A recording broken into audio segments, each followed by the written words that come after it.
ஒரு குரு, இளம் சீடர்கள் எதிரில் உட்காந்துருக்கிறாங்க. குரு பாடம் நடத்திக்கிட்டு இருக்கிறார். சீடர்களுக்கு ஒரு ஆசை, அதாவது ஒரு முக்கியமான மந்திரத்தை நம்ம குருநாதர்கிட்ட இருந்து கற்றுக்கணும் அப்படிங்கிறது அவங்க ஆசை. அது என்ன மந்திரம்னா, இறந்தவரை உயிர்ப்பிக்கக்கூடிய புனித மந்திரம், அதாவது செத்தவங்களுக்கு மீண்டும் உயிர் உண்டாக்குகிற மந்திரம். குருவே, தயவு பண்ணி அந்த மந்திரத்தை எங்களுக்கு உபதேசிக்கணும் அப்படின்னு கேட்டாங்க. அது ரொம்ப ஆபத்தானது, அது என்னத்துக்கு உங்களுக்கு வேண்டாமேன்னாராம் குரு. எங்களுடைய நம்பிக்கை உறுதிப்படுறதுக்காகத்தான் கேட்குறோம், வேற ஒன்றும் இல்லை அப்படின்னு நாங்களாம் சீடர்கள். பக்குவப்படாத அறிவுங்கிறது ரொம்ப ஆபத்தானது அப்படின்னாராம் குரு. இது சீடர்களுக்கு புரியல. அது எப்படிங்க பக்குவப்படாத அறிவு ஆபத்தானதுன்னு சொல்றீங்க, அப்படின்னா என்ன அப்படின்னு கேட்டிருக்காங்க சீடர்கள். குரு அதுக்கு விளக்கம் கொடுத்தாராம். அந்த மந்திரத்தை எப்போ பயன்படுத்தணுங்கிறது முக்கியம். அதை அறியக்கூடிய ஞானம் ஏற்படுகிற வரைக்கும் அதை தெரிஞ்சுக்காம இருக்கிறது தான் நல்லது, இல்லைன்னா ஆபத்துன்னாராம். ஆனால் அந்த சீடர்கள் அதை கேட்குற மாதிரி இல்லை, ரொம்ப பிடிவாதம் பண்ண ஆரம்பிச்சுட்டாங்க. சரி வாங்க சொல்கிறேன்னார் குரு. எல்லாரும் வந்தாங்க. அந்த புனித மந்திரத்தை அவங்களுக்கு ரகசியமாக உபதேசம் பண்ணார். உபதேசம் பண்ணிவிட்டு அவங்களுக்கு எச்சரிக்கையும் கொடுத்தார். இந்த மந்திரத்தை நல்லா ஆராய்ச்சி பார்த்ததுக்கு அப்புறம் தான் உச்சரிக்கணும், அவசரப்பட்டு எதுவும் செஞ்சிடக்கூடாது அப்படின்னு ஒரு தடவைக்கு பல தடவை எச்சரிக்கை கொடுத்தார். சரின்னு சொல்லிவிட்டு அவங்கெல்லாம் மந்திரத்தை கற்றுக்கிட்டு எழுந்திரிச்சு போயிட்டாங்க.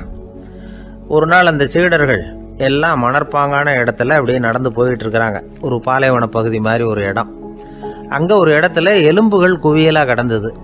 உடனே இந்த சீடர்கள் முன்ன பின்ன யோசிக்காம, தியானமும் பண்ணாம, அந்த மந்திரத்தோட பயனை சோதிச்சு பார்க்கணும் அப்படின்னு நினச்சிக்கிட்டு அந்த மந்திரத்தை உச்சரிக்க ஆரம்பிச்சிட்டாங்க.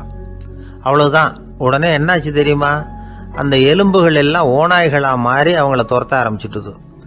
சீடர்கள் எல்லாம் தலைதெறிக்க ஓட ஆரம்பிச்சிட்டாங்க. ஓநாய்களும் விடலை, அவங்கள துரத்தி பிடிச்சி கடிச்சு குதற ஆரம்பிச்சுட்டுது. அப்போதான் அந்த சீடர்களுக்கு குரு சொன்ன அறிவுரையோட அர்த்தம் புரிஞ்சுது. பக்குவப்படாத அறிவு ஆபத்தானது அப்படிங்கிறது. அதனால இதுலேருந்து நாம் தெரிஞ்சுக்க வேண்டியது என்னன்னா, நாம் நம்ம அறிவை வளர்த்துக்கிட்டா மட்டும் போதாது, அந்த அறிவை எப்போ எப்படி பயன்படுத்தணும் அப்படிங்கிற பக்குவமும் நமக்கு வரணும். அப்போ தான் வாழ்க்கை நல்லபடியாக அமையும், இல்லைன்னா இடைஞ்சல் தான். இந்த காலத்தில் சில சின்ன பிள்ளைங்களுக்கே அறிவு ரொம்ப பக்குவப்பட்டிருக்குங்கிறத உணர முடியுது. ஒரு சின்ன பையன் பள்ளிக்கூடத்தில் மார்க் லிஸ்ட் கொடுத்தாங்க, வாங்கிக்கிட்டு அவசரமாக வீட்டுக்கு ஓடினான். எதிரில் வந்த ஒருத்தர் கேட்டார், என்ன அவசரம், ஏன் இப்படி வேகமாக ஓடுறேன்னார். எங்கள் அம்மா கிட்ட அடி வாங்கணும், அதுக்காக தான் ஓடுறேன்னா. அடி வாங்கிறதுக்கா இவ்வளவு அவசரம்னார் அவர்.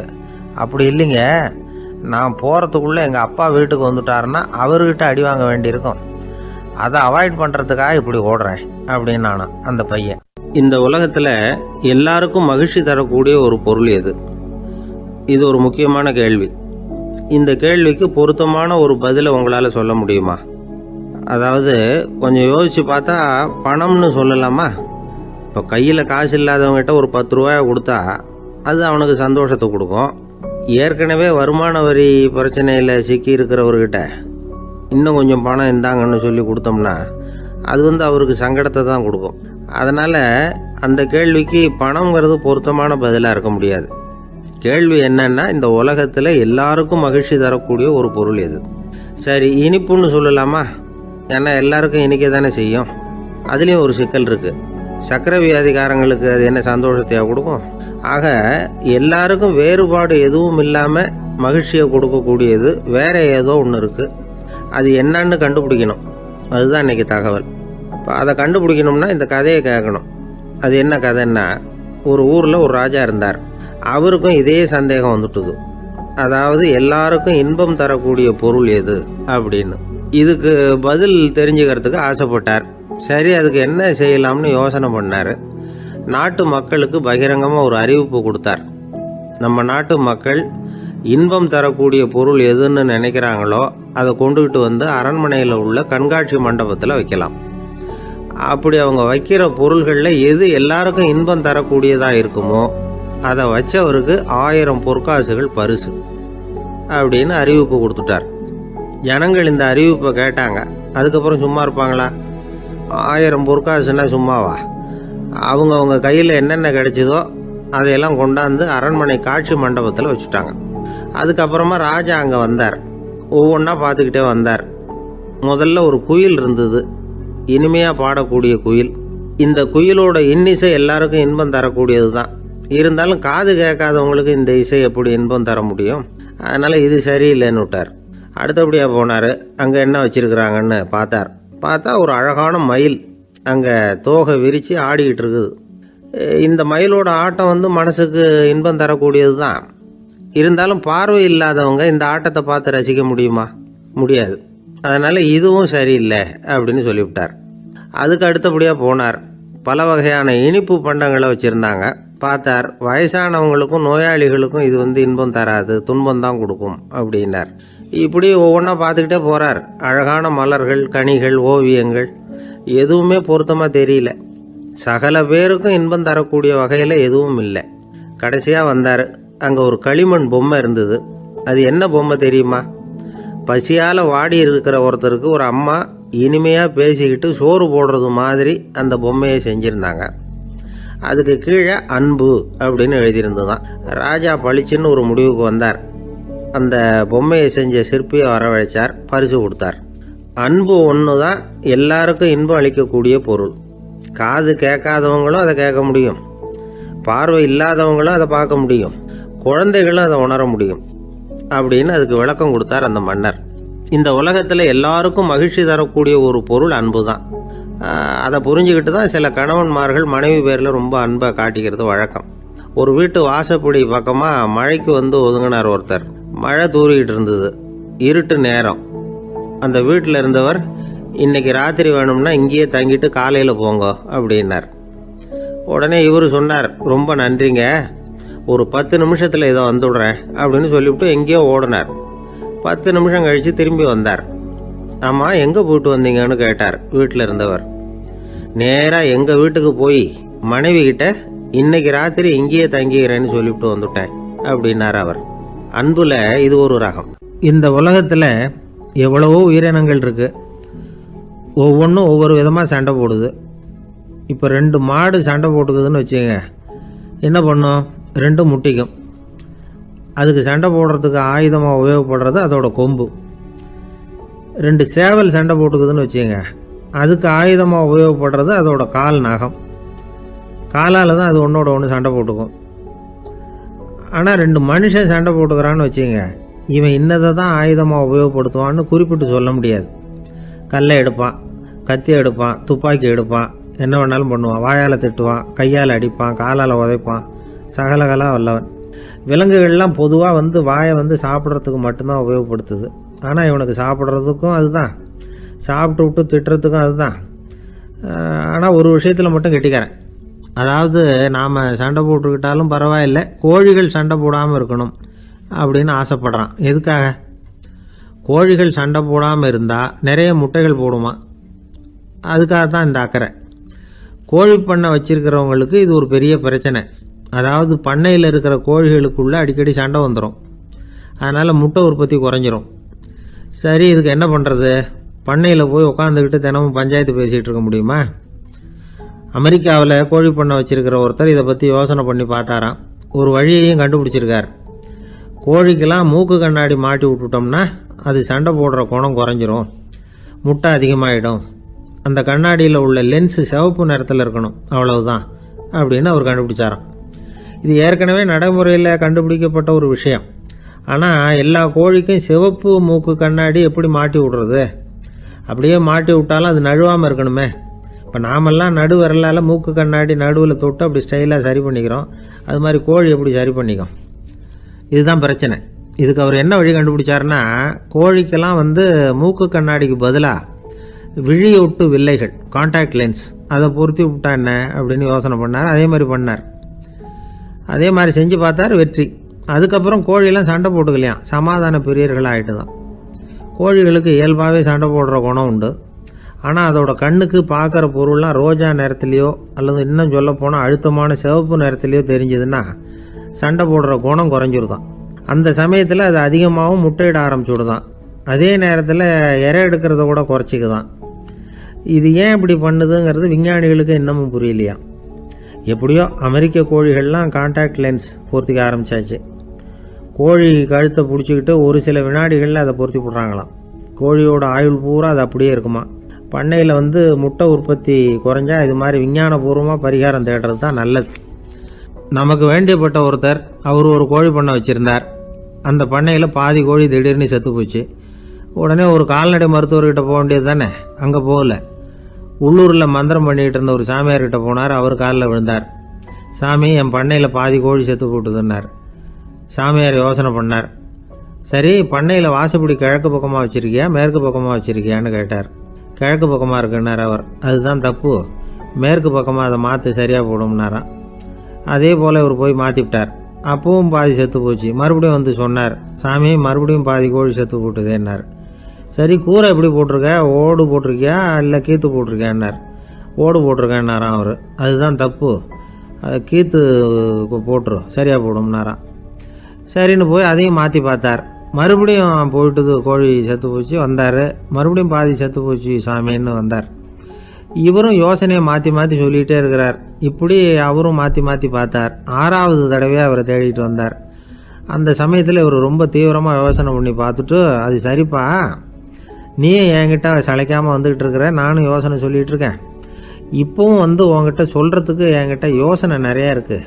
ஆனால் சோதிக்கிறதுக்கு உங்ககிட்ட கோழி இல்லையே, என்ன பண்ணுறது அப்படின்னாராம். இவர் போய்கிட்டு இருந்தார். அவர் தோளில் ஒரு பெரிய துணி மூட்டை, அதை சுமந்துக்கிட்டு கடத்தெருவை நோக்கி அவர் போய்கிட்டு இருக்கிறார். வழியில் அவரை சந்தித்தார் உமர். அவர் கேட்டார், கலீஃபா அவர்களே, எங்கே புறப்பட்டுட்டீங்க அப்படின்னு கேட்டார். கலீஃபான்னா ஆட்சித்தலைவர்னு அர்த்தம். இதுக்கு அவர் சொன்னார், நான் துணி வணிகம் செய்கிறவன், அதனால் துணி வியாபாரம் செய்கிறதுக்காக போயிட்டுருக்கிறேன்னார். நீங்கள் இப்போ இந்த நாட்டுக்கு ஆட்சித்தலைவர், ஆட்சி பொறுப்பில் இருக்கிறீங்க. நீங்கள் வியாபாரம் செய்ய போட்டால் அரசு பணிகளை செய்கிறது யார் அப்படின்னு கேட்டார் அவர். நான் அரசு பணிகளை மட்டுமே செஞ்சுக்கிட்டு இருந்தா என் குடும்பத்தை காப்பாற்றுறது யார் அப்படின்னு கேட்டார் அவர். இப்படி கேட்டவர் யார் தெரியுமா? அவர் தான் அபூபக்கர், இறை தூதர் முகமது அவர்களுக்கு பிறகு கலீஃபாவாக தேர்ந்தெடுக்கப்பட்டவர். அப்போலாம் ஆட்சி தலைவர்களுக்கு சம்பளம்னு எதுவும் கிடையாது. இந்த பிரச்சனையை எப்படி தீர்க்கிறதுன்னு யோசனை பண்ணார் உமர். அபு உபைதா அவர்கள்கிட்ட அழைச்சிட்டு போனார். அவர் யாருன்னா, அவர் தான் பொது நிதி கருவூலத்தின் பொறுப்பாளர். அவர்கிட்ட பிரச்சனையை சொன்னார். இது மாதிரி ஆட்சி தலைவருக்கு பொது நிதியிலிருந்து ஊதியம் அளிக்க முடியுமான்னு கேட்டார். பொது நிதி விதிகளின்படி அதுக்கு சாத்தியம் இல்லைன்னு சொல்லிவிட்டார் அவர். சரி, வேற ஏதாவது வழி இருக்குதான்னு கேட்டார் உமர். அபு உபைதா கொஞ்சம் யோசனை பண்ணி பார்த்தார். அப்புறமா சொன்னார், மக்காவிலிருந்து மதீனாவுக்கு குடிபெயர்ந்து வந்த அகதிகளுக்கு நிதி உதவி அளிக்கிறதுக்கு விதிகளில் இடம் இருக்கு. அப்படி பார்த்தா அபூபக்கரும் அகதி தானே, அதனால எல்லா அகதிகளுக்கும் கொடுக்கறது மாதிரியே அவருக்கும் ஒரு தொகை அளிக்கலாம்னார்.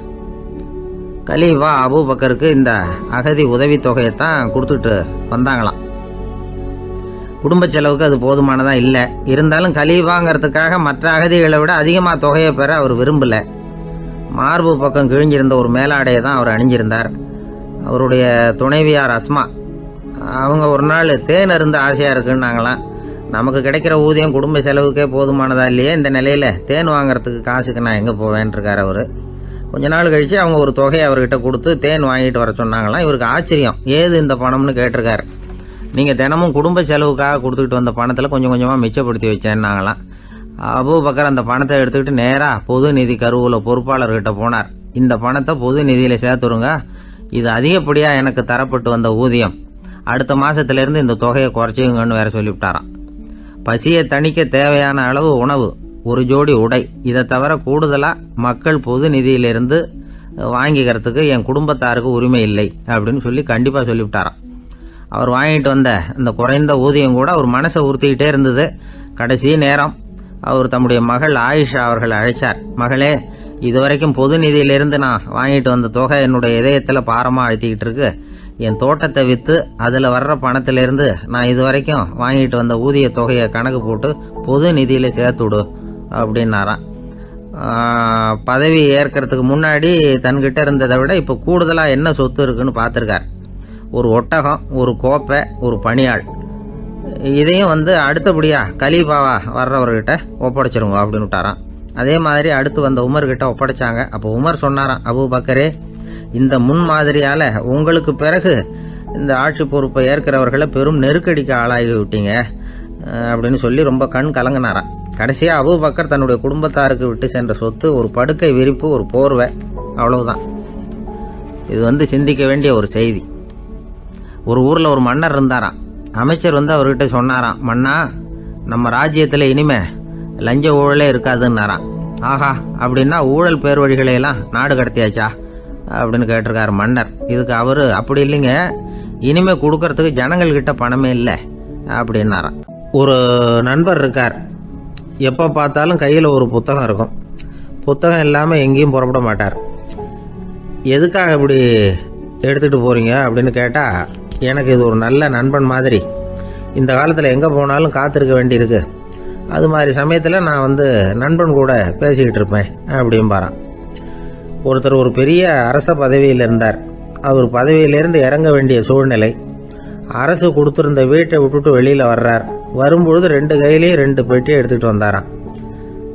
சார், உங்களுடைய உடைமைகள் அப்படின்னு கேட்குறாங்க அங்கே இருந்த ஊழியர்கள். இவர் தன்னுடைய கையில் இருக்கிற பெட்டியை காட்டி, இதுதான் என்னுடைய சொத்து அப்படின்னாராம்.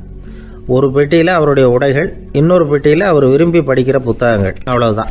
இதுதான் இருந்துதான். புத்தகம் படிக்கிறது மனசுக்கு நல்லதுங்கிறது நமக்கு தெரியும். புத்தக வாசிப்பு உடம்புக்கும் நல்லதுங்கிறாங்க. அது நமக்கு ஆச்சரியமாக தான் இருக்குது. ஒரு நபர் ஒரு வருஷத்தில் சராசரியாக 2000 பக்கங்களை படிச்சிருக்கணுமா, யுனெஸ்கோ பரிந்துரை. ஆனால் நம்ம நாட்டில் நாம் சராசரியாக படிக்கிறது 32 பக்கங்கள், அவ்வளவுதான். இவ்வளவுக்கு நம்ம நாட்டில் 6000த்துக்கும் மேற்பட்ட நாளேடுகள், 2000த்துக்கும் மேற்பட்ட இதழ்கள், மலர்கள், இவ்வளவு இருந்தும் சரியாக வரல. இந்த உலகத்தில் முதல் நூலகம் எங்கே எப்போ ஆரம்பமாச்சு தெரியுமா? கிமு 2500ஆம் ஆண்டில் அது ஆரம்பமாயிருக்குது. பாபிலோனியாவில் அமில் அணு அப்படிங்கிற அரசன் தான் நூலகத்தை உருவாக்கி இருக்கிறான். அப்போல்லாம் தாள் கிடையாது, களிமண் தான். களிமண் பலகைகளில் எழுதி அது தொகுத்து அப்படியே நூலாக்கி அதை நூலகத்தில் வச்சுருப்பாங்களாம். அரசருடைய நூலகத்தில் 1000த்துக்கும் மேற்பட்ட நூல்கள் இருந்ததாக வரலாற்று குறிப்பு இருக்குது. அது மட்டும் இல்லை, அந்த நூலகத்தில் பொருள் வாரியாக, அதாவது சப்ஜெக்ட் வாரியாக புத்தகங்களை வகைப்படுத்தி வச்சுருந்தாங்களாம். அதில் மிச்சம் இருந்த ஒரு 25 களிமண் பலகை புத்தகங்கள் இன்றைக்கும் பிரிட்டிஷ் அருங்காட்சியகத்தில் இருக்குதான். அச்சு, தாள் இதெல்லாம் ஏற்பட்டதுக்கு அப்புறம் அமைக்கப்பட்டது தான் பிரான்சில் இருக்கக்கூடிய பாரிஸ் நூலகம். 1480 பிரெஞ்சு மன்னர் 11ஆம் லூயி இந்த நூலகத்தை அமைச்சாராம். ஆனால் அப்போல்லாம் அரசர்கள் மட்டும்தான் நூலகத்தை பயன்படுத்த முடியுமா. அதுக்கப்புறம் 17ஆம் நூற்றாண்டில் இந்த முறை மாறி பொதுமக்கள் அங்கே போகலாம், படிக்கலாம் அப்படிங்கிற நிலைமை வந்துதான். போட்லியன் நூலகம் அப்படின்னு அதுக்கு பேர், பாரிஸ் நகரத்தில் இருக்குது. அங்கே தான் நூல்களின் பட்டியல் தயாரிப்பு பணி ஆரம்பமாச்சு. கல்வி வளர்ச்சியையும் நூலகத்தையும் இணைச்சவர் நெப்போலியன் போனபார்ட். முன்பணம் செலுத்தி புத்தகத்தை படிக்கிற முறையையும் அவர் தான் கொண்டுட்டு வந்தாராம்.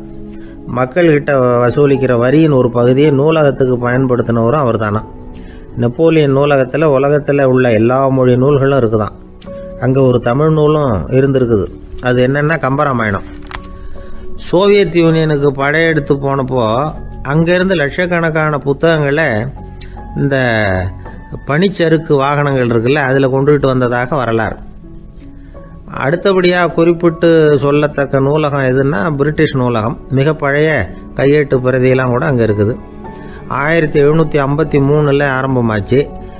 அதில் உள்ள நூல்களை வரிசையாக அடுக்கினா 180 கிலோமீட்டர் நீளத்துக்கு வருமா. மிகப்பெரிய நூலகம் அமெரிக்க தலைநகர் வாஷிங்டனில் இருக்குதான். இந்தியாவை பொறுத்த வரைக்கும் பெரிய பழைய நூலகம் எதுன்னா கல்கத்தா நூலகம். எல்லா இந்திய மொழி நூல்களும் இங்கே உண்டு. மகாகவி பாரதியார் நடத்தின இந்தியாங்கிற இதழின் எல்லா பிரதிகளும் அங்கே பாதுகாப்பாக இருக்குது. படிக்கும் பழக்கம் இங்கே வளர வேண்டியிருக்குது. ஒருத்தர்கிட்ட ஒரு புஸ்தகத்தை கொடுத்து விமர்சனம் எழுத சொல்லியிருந்தாங்க. கொஞ்ச நாள் கழித்து அவரை போய் பார்த்து, என்னங்க புஸ்தகத்தை படித்து பார்த்தீங்களா அப்படின்னு கேட்டாங்களாம். இதுக்கு அவர் சொல்லியிருக்கிறார், இன்னும் நான் படித்து பார்க்கலிங்க, இப்போ தானே விமர்சனமே எழுதி முடிச்சிருக்கிறேன், இனிமே தான் படிக்கணும் அப்படின்னாராம். ஒருத்தர் ரொம்பவும் மகிழ்ச்சியாக வந்துக்கிட்டு இருந்தார். என்ன விஷயம்னு விசாரித்தேன். நான் தோற்று போயிட்டேன், அதுதான் மனசுக்கு மகிழ்ச்சியாக இருக்குது அப்படின்னார். எனக்கு இது ரொம்ப ஆச்சரியமாக போச்சு. இந்த உலகத்தில் தோற்று போகிறவங்க யாரும் மகிழ்ச்சியாக இருக்கிறது இல்லை. அப்படி இருக்கிறப்ப இவர் இப்படி சொல்கிறாரே, எங்கே தோற்று போனீங்கன்னு கேட்டேன். அதுக்கப்புறம் தான் அவர் விவரமாக சொன்னார். என்னோட 5 வயசு குழந்தையோட நான் விளையாடிக்கிட்டு இருந்தேன். அந்த விளையாட்டில் என் குழந்தை ஜெயிச்சு விட்டுது, நான் தோற்று போயிட்டேன் அப்படின்னார் ரொம்ப உற்சாகமாக. நான் யோசித்து பார்த்தேன். அதாவது நாம் சின்ன குழந்தையாக இருக்கிறப்போ எந்த விளையாட்டில் கலந்துக்கிட்டாலும் அதில் நாம் தான் ஜெயிக்கணும்னு ஒரு வெறி நமக்குள்ளே இருக்கும். நம்மளை எதிர்த்து விளையாடுறவர் நல்லவரா கெட்டவரா, பெரியவரா சின்னவரா அப்படிங்கிறதெல்லாம் முக்கியம் கிடையாது. அவர் தோற்று போகணும், நாம் ஜெயிக்கணும், அதுதான் முக்கியம். எதிரியை சந்தோஷப்படுத்த விளையாடுகிற கலை அப்போ நமக்கு தெரியறதில்ல. வாழ்க்கையில் ஒரு பக்குவம் வந்ததுக்கு அப்புறம் வெற்றி பெறணுங்கிற மன அழுத்தம் போயிடுது. போட்டியில் ஜெயிக்கணுங்கிறத விட குழந்தைய சந்தோஷப்படுத்தணுங்கிறது முக்கியமாக போச்சு. ஜெயிக்கணுங்கிற வெறி ஓடி போட்டுது. ஒரு குழந்தையா இருந்தப்போ நம்ம வளர்ச்சிக்கு உதவிய வெறி பெரியவனானதுக்கு பிறகு நமக்கு எதிரியாக மாறுது. அதை சரியான சமயத்தில் நாம் புரிஞ்சுக்கிட்டோம்னா போதும், நாம் பொழைச்சிக்கலாம். ஒவ்வொரு மனுஷனுமே வாழ்க்கையோட அடுத்த கட்ட வளர்ச்சியில் அடி எடுத்து வைக்கிற நேரத்தில் தன்கிட்ட இருந்து ஏதோ ஒரு குணத்தை அல்லது தன் குணம் இருந்த ஏதோ ஒரு உறவை நாம் இழக்கத்தான் வேண்டியிருக்குது. ஒரு கட்டம் வரைக்கும் உதவியாக இருந்த குணம் அடுத்த கட்டத்துக்கு தடையாக கூட மாறிடலாம். இந்த பரிமாண மாற்றத்துக்கு உள்ளாகிற ஒவ்வொருத்தரும் பிரத்யட்சமாக இதை உணர்றாங்க. ஆனால் பல பேர் எப்படின்னா பழசை திறந்துட்டு புதிய கொள்கைகளை உருவாக்கிக்கிறதுக்கு இஷ்டம் இல்லாமல் இருந்துடுறாங்க, அல்லது அப்படி செய்ய முடியாமல் தவிக்கிறாங்க. இதையெல்லாம் மீறி அந்த பழசை திறந்துட்டா அதை இழந்ததால் உண்டாகிற மன அழுத்தம் சில காலத்துக்கு வருத்திக்கிட்டு தான் இருக்கும், வேறு வழி இல்லை.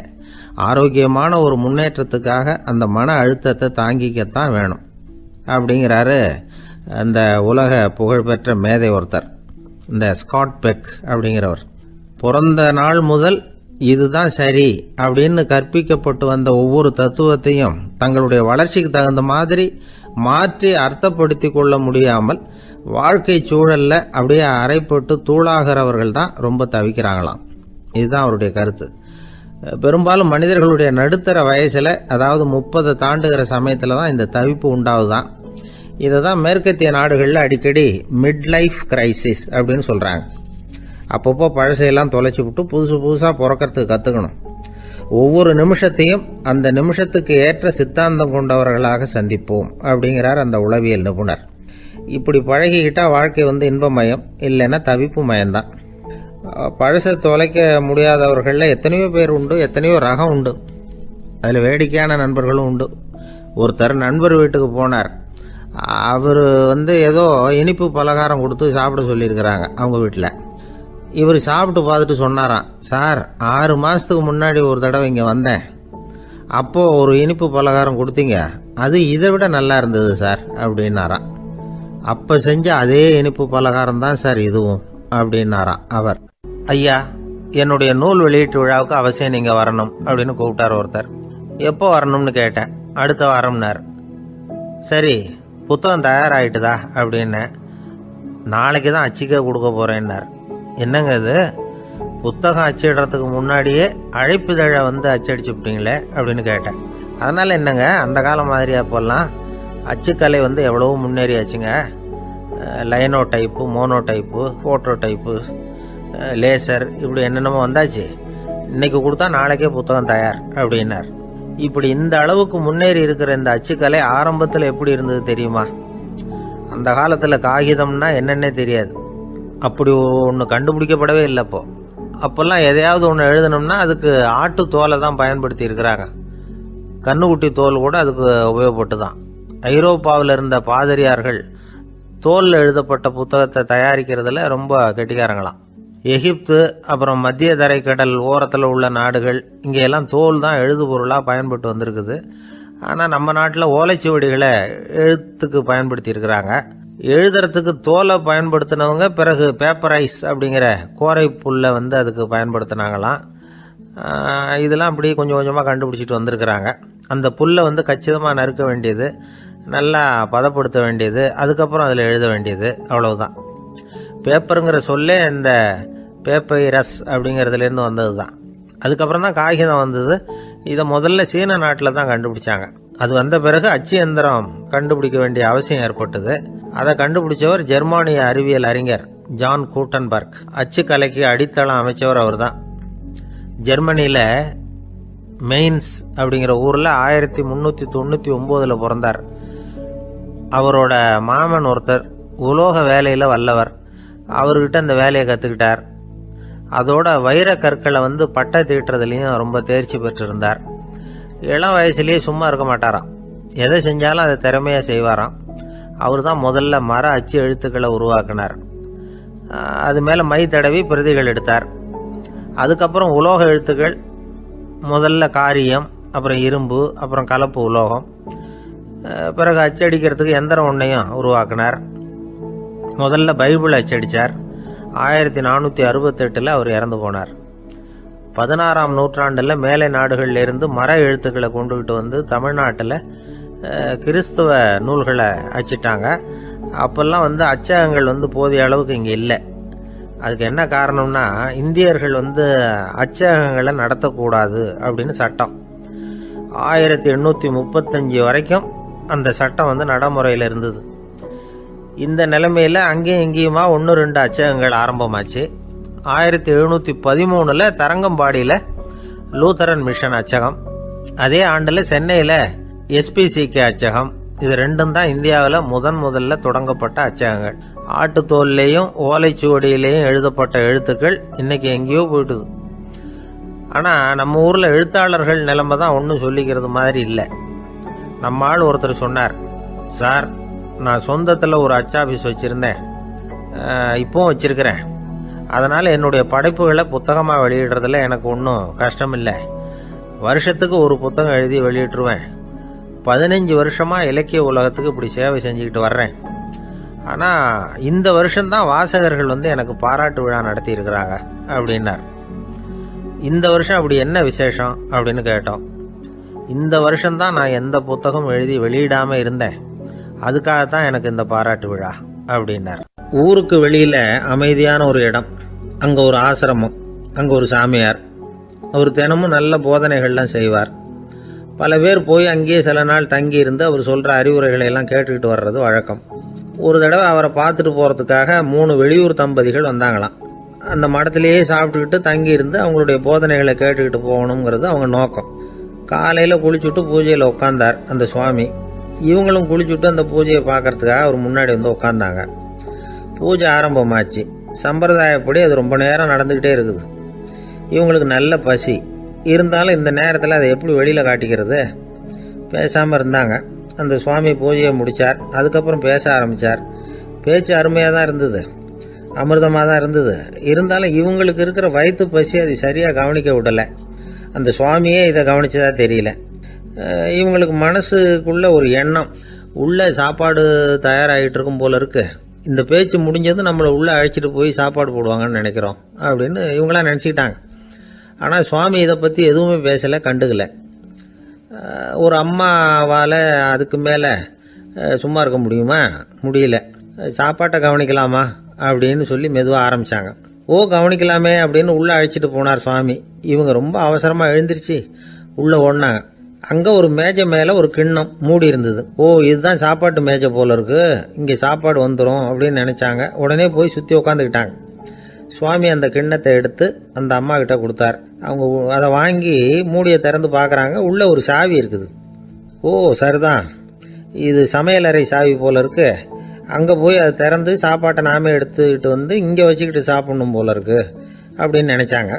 சாவி இருக்கு இல்லையா, வாங்க பூட்டு நிறையா காட்டுறேன் அப்படின்னு சுவாமி அவங்கள அழைச்சிட்டு போனார், காட்டினார். இவங்க அந்த அறையை ரொம்ப அவளோடு திறந்தாங்க. உள்ளே பார்த்தா அங்கே அரிசி, பருப்பு, விதவிதமான காய்கறி எல்லாம் இருக்குது. சமையலுக்கு வேண்டிய மிளகாய், எண்ணெய், பால், தயிர், நெய் இப்படி எல்லாமே இருக்குது. அடுப்பு, விறகு, நெருப்பு போட்டி அது கூட அங்கே இருக்குது. சாப்பாடு தயாராக இருக்கும்னு நினச்சிக்கிட்டு போனால் இப்படி இருக்குதே அப்படின்னு சொல்லி அதை பார்த்ததும் ரொம்ப சோர்ந்து போட்டாங்க அவங்க. சுவாமி, என்ன இது சாப்பாடு இல்லையா அப்படின்னாங்க. அதுதான் சாப்பாட்டுக்கு வேண்டிய எல்லாம் இங்கே இருக்குதே, அடுப்பு மூட்டி நீங்கள் தான் அவங்கவுங்க ருசிக்கு தகுந்த மாதிரி சமைச்சிக்கணும். இந்த சன்னியாசிக்கு எப்படி சமைக்க தெரியும் அப்படின்னு கேட்டார் சுவாமி. சாப்பாடு தயாராக இருக்கும்னு நாங்கள் எதிர்பார்த்தோம் அப்படின்னாங்க. நீங்கள் இப்படி சொல்லுவீங்கன்னு நானும் எதிர்பார்த்தேன். இது வரைக்கும் நான் எவ்வளவோ தத்துவம்லாம் எடுத்து சொன்னேன். எல்லாத்தையும் விட இதுதான் அனுபவபூர்வமான தத்துவம். ஆண்டவன் நமக்கு நல்ல மனசை கொடுத்துருக்குறான், நல்ல வாய்ப்புகளையும் தந்திருக்கிறான், அதையெல்லாம் பயன்படுத்திக்கக்கூடிய மூளையையும் சிந்தனையையும் கொடுத்துருக்குறான். அதனால் அடுப்பை தான் நீங்கள் மூட்டணும், அடுப்பு நீங்கள் தான் மூட்டணும், உங்களுக்கு உகந்ததை நீங்கள் தான் சமைச்சு ருசித்து அனுபவிக்கணும். ஆண்டவனே அதை செஞ்சுக்கிட்டு இருக்க மாட்டான் அப்படின்னாராம் அந்த சுவாமி. நம்முடைய வாழ்க்கையில் பல நல்ல பலன்களை பெறறதுக்கு நாம தான் முயற்சி பண்ணணும். அதுக்குரிய சூழ்நிலையை தான் ஆண்டவன் கொடுப்பானே தவிர அதை விளக்கறதுக்காக தான் அந்த சுவாமி அப்படி செஞ்சு காட்டியிருக்கிறார். இது ஒரு பெரியவர் இப்படி ஒரு விளக்கம் கொடுத்தார். அதுக்கப்புறம் அந்த 3 தம்பதிகளும் தெளிவடைஞ்சுட்டாங்களாம். நாம் தெளிவடைகிறது எப்போங்கிறது தான் தெரியல அப்படின்னு பல பேர் இதை கேட்டுட்டு சொல்லிட்டு இருக்கிறாங்க. இந்த கதையை நம்முடைய நண்பர் ஒருத்தர்கிட்ட சொன்னேன். அந்த நண்பர் ரொம்ப சந்தோஷப்பட்டார். நீங்கள் சொல்கிறது கரெக்டு சார், ஆனால் நான் அதை விட ஒரு படி மேலே சார். எனக்கெல்லாம் அரிசி பருப்பு இருக்கிற ரூம் எதுன்னு கையை காட்டிட்டா போதும், உடனே கிண்ணத்துலேருந்து சாவியை எடுத்து கொடுக்கணுங்கிற அவசியம்லாம் இல்லை எனக்கு. அப்புறம் எப்படி ரூமை திறந்துருவீங்க அப்படின்னு கேட்டேன். பூட்டை உடைச்சி திறந்துருவேன், அதுதான் எனக்கு பழக்கம் அப்படிங்கிறார். ஒரு காலத்தில் பிரஷ்யா அப்படின்னு ஒரு தேசம் இருந்தது. இப்போ ஜெர்மனி இருக்குல்ல, இதோட பெரும்பகுதி ஒரு காலத்தில் பிரஷ்யாங்கிற பேரில் இருந்தது. அப்போ அதுக்கு அரசராக இருந்தவர் மகா ஃப்ரெடரிக், அதாவது ஃப்ரெடரிக் தி கிரேட் அப்படின்னு சொல்லுவாங்க. அந்த ராஜாவுக்கு ஒரு சந்தேகம். நாம் பல வகையான வரிகளை விதித்து வசூல் பண்ணுறோம், அப்படி பண்ணி வருமானம் குறைஞ்சிக்கிட்டே போகுதே, இதுக்கு என்ன காரணமாக இருக்கும்? இதுதான் அவருக்கு ஏற்பட்ட சந்தேகம். ஒரு சமயம் அந்த அரசர் தம்முடைய அமைச்சர்களையும் பிரபுக்களையும் தளபதிகளையும் கூப்பிட்டு ஒரு விருந்து வச்சார். விருந்து முடிஞ்சதும் அவங்கள பார்த்து இந்த சந்தேகத்தை கேட்டார். வரிகள் அதிகமாக விதித்து வருமானம் குறையறதுக்கு என்ன காரணம் அப்படின்னு கேட்டார். பல பேருக்கு இதுக்கு சரியாக பதில் சொல்ல தெரியல. அனுபவசாலியான ஒரு தளபதி எழுந்திருச்சார். அரசே, அது எப்படிங்கிறத இப்போ உங்களுக்கு காட்டுறேன்னார். உடனே ஒரு பெரிய பனிக்கட்டி ஒன்றை தன்னுடைய கையில் எடுத்தார். அதை அப்படியும் எப்படியும் திருப்பி பார்த்தார். அப்புறம் அடுத்தவர்கிட்ட கொடுத்தார். அவரும் அதை அப்படியும் எப்படியும் திருப்பி பார்த்துட்டு அடுத்தபடியாக இருந்தவர்கிட்ட கொடுத்தார். இப்படியே இதை ஒவ்வொருத்தராக பார்த்துட்டு ஒவ்வொரு கையாக மாறி கடைசியில் மன்னர் கைக்கு போய் சேர்ந்தது. மன்னர் கைக்கு அந்த பனிக்கட்டி போய் சேர்ந்தப்போ அது கொஞ்சம் கொஞ்சமாக உருகி ஒரு பட்டாணி கடலை சைஸுக்கு ஆயிட்டுது. மன்னர் யோசனை பண்ணார், வரி அதிகமாக போட்டாலும் வந்து சேர்றது குறைவாக இருக்கிறதுக்கு என்ன காரணம் அப்படிங்கிறது அவருக்கு புரிஞ்சு போச்சு. காலம்தான் மாறிட்டு இருக்கே தவிர இந்த கையூட்டு வாங்குற பழக்கம் மாறினதாக தெரியல. இன்னொரு ராஜா இருந்தார். அவர் தன்னுடைய ராஜாங்கத்தில் லஞ்ச ஊழலே சுத்தமாக இருக்கக்கூடாது அப்படின்னு நினச்சார். அவர்கிட்ட பல்வேறு துறைகளுக்கும் பொறுப்பாக இருந்த பல பேரும் ரொம்ப சுத்தமாகவும் நேர்மையாகவும் இருந்தாங்க. ஒரே ஒருத்தர் மட்டும் எல்லார்கிட்டையும் லஞ்சம் வாங்கிட்டே இருந்தார். அவரை வேறு துறைகளுக்கு மாற்றி பார்த்தாரு. அந்த ராஜா என்னென்னமோ பண்ணி பார்க்குறாரு. எந்த வேலையை கொடுத்தாலும் அதுலேயும் லஞ்சம் வாங்கிறதுக்கு ஒரு வழியை உண்டு பண்ணிக்குவார் அந்த ஆள். ராஜாவுக்கு இது ஒரு பெரிய தலைவலியாக போட்டுது. இவர் என்ன பண்ணுறது, இவருக்கு என்ன வேலையை கொடுக்கறது, கொஞ்சம் கூட லஞ்சம் வாங்கிறதுக்கு சான்ஸே இல்லாத ஒரு வேலையை கொடுக்கணும் அப்படின்னு திட்டம் போட்டார். ஒரு நாள் அவருக்கு அந்த உத்தரவும் போட்டுட்டார்.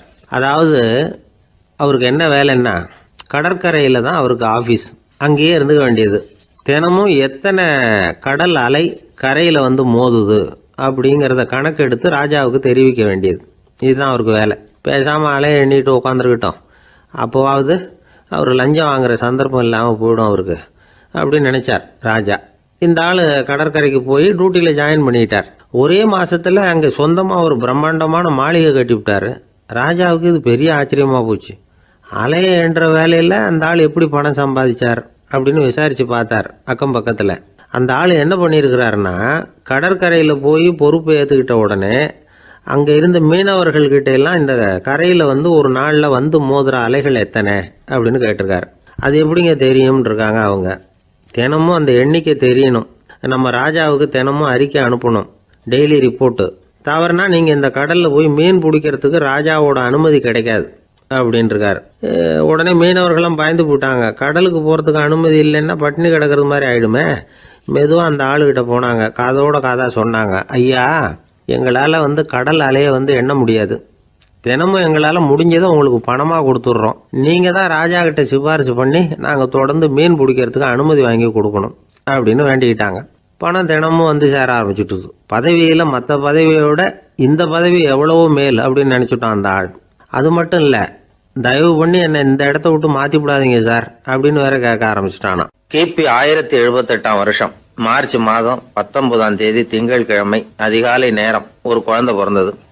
எங்க தெரியுமா? காஸ்பியன் கடலுக்கு தெற்கே பாரசீக மொழி வழங்கிய தபரிஸ்தான் மாநிலத்துல ஜீலான்கிற புனித நகர், அதோட புறநகர் பகுதியில உள்ள நீப்புங்கிற ஊர்ல தான் அந்த குழந்தை பிறந்தது. அந்த இடம் இப்போ ரஷ்யாவில் இருக்கு. அந்த குழந்தை யாருன்னு நினைக்கிறீங்க? அதுதான் முஹித்தீன் பெருமான். ஆன்மீக சாதனைகள் புரிந்த மகான். முஹைத்தீன் ஆண்டகை தன்னுடைய 18வது வயசுல உயர்கல்விக்காக ஜீலான் நகரத்தை விட்டு பகுதாத் நகரத்துக்கு புறப்பட்டு போறார். இளம் பிராயம் தானே, அதனால துணைக்கு ஒரு வர்த்தக கூட்டத்தோட சேர்ந்து போயிட்டு இருக்கிறார். ரொம்ப தூரம் போகணும். ஒவ்வொரு இடமா தங்கி தங்கி போயிட்டு இருக்கிறாங்க. ஒரு இடத்துல ஒரு கொள்ளை கூட்டம் பயங்கரமான ஆயுதங்களோட அவங்கள வழிமறிச்சுட்டுது. அந்த வர்த்தக கூட்டம் வச்சிருந்த பொருள்களை எல்லாம் அவங்க பறிச்சு விடுறாங்க. இவங்களும் பயந்துகிட்டு இருந்தது எல்லாத்தையும் அவங்க கிட்ட கொடுத்துடுறாங்க. முஹைத்தீன் ஆண்டகை மட்டும் இதையெல்லாம் பார்த்துக்கிட்டு தனியா ஒதுங்கி நிக்கிறார். ஒரு 18 வயசு பையன் மட்டும் இப்படி தனியா அநாத சிறுவன் மாதிரி நின்றுட்டு இருக்கிறத அந்த கொள்ளை கூட்டத்தில் இருந்த ஒருத்தன் பாக்குறான். கிட்ட நெருங்கி வர்றான். அலட்சியமாவும் கிண்டலாவும் உங்ககிட்ட ஏதாவது இருக்குதா அப்படின்னு கேக்குறான். இவங்கிட்ட என்ன இருக்க போகுது அப்படிங்கிற நம்பிக்கையில அவன் அப்படி கேக்குறான். உடனே இவரு இருக்குதே, என்கிட்ட 40 தீனார் இருக்கு அப்படிங்கிறார்.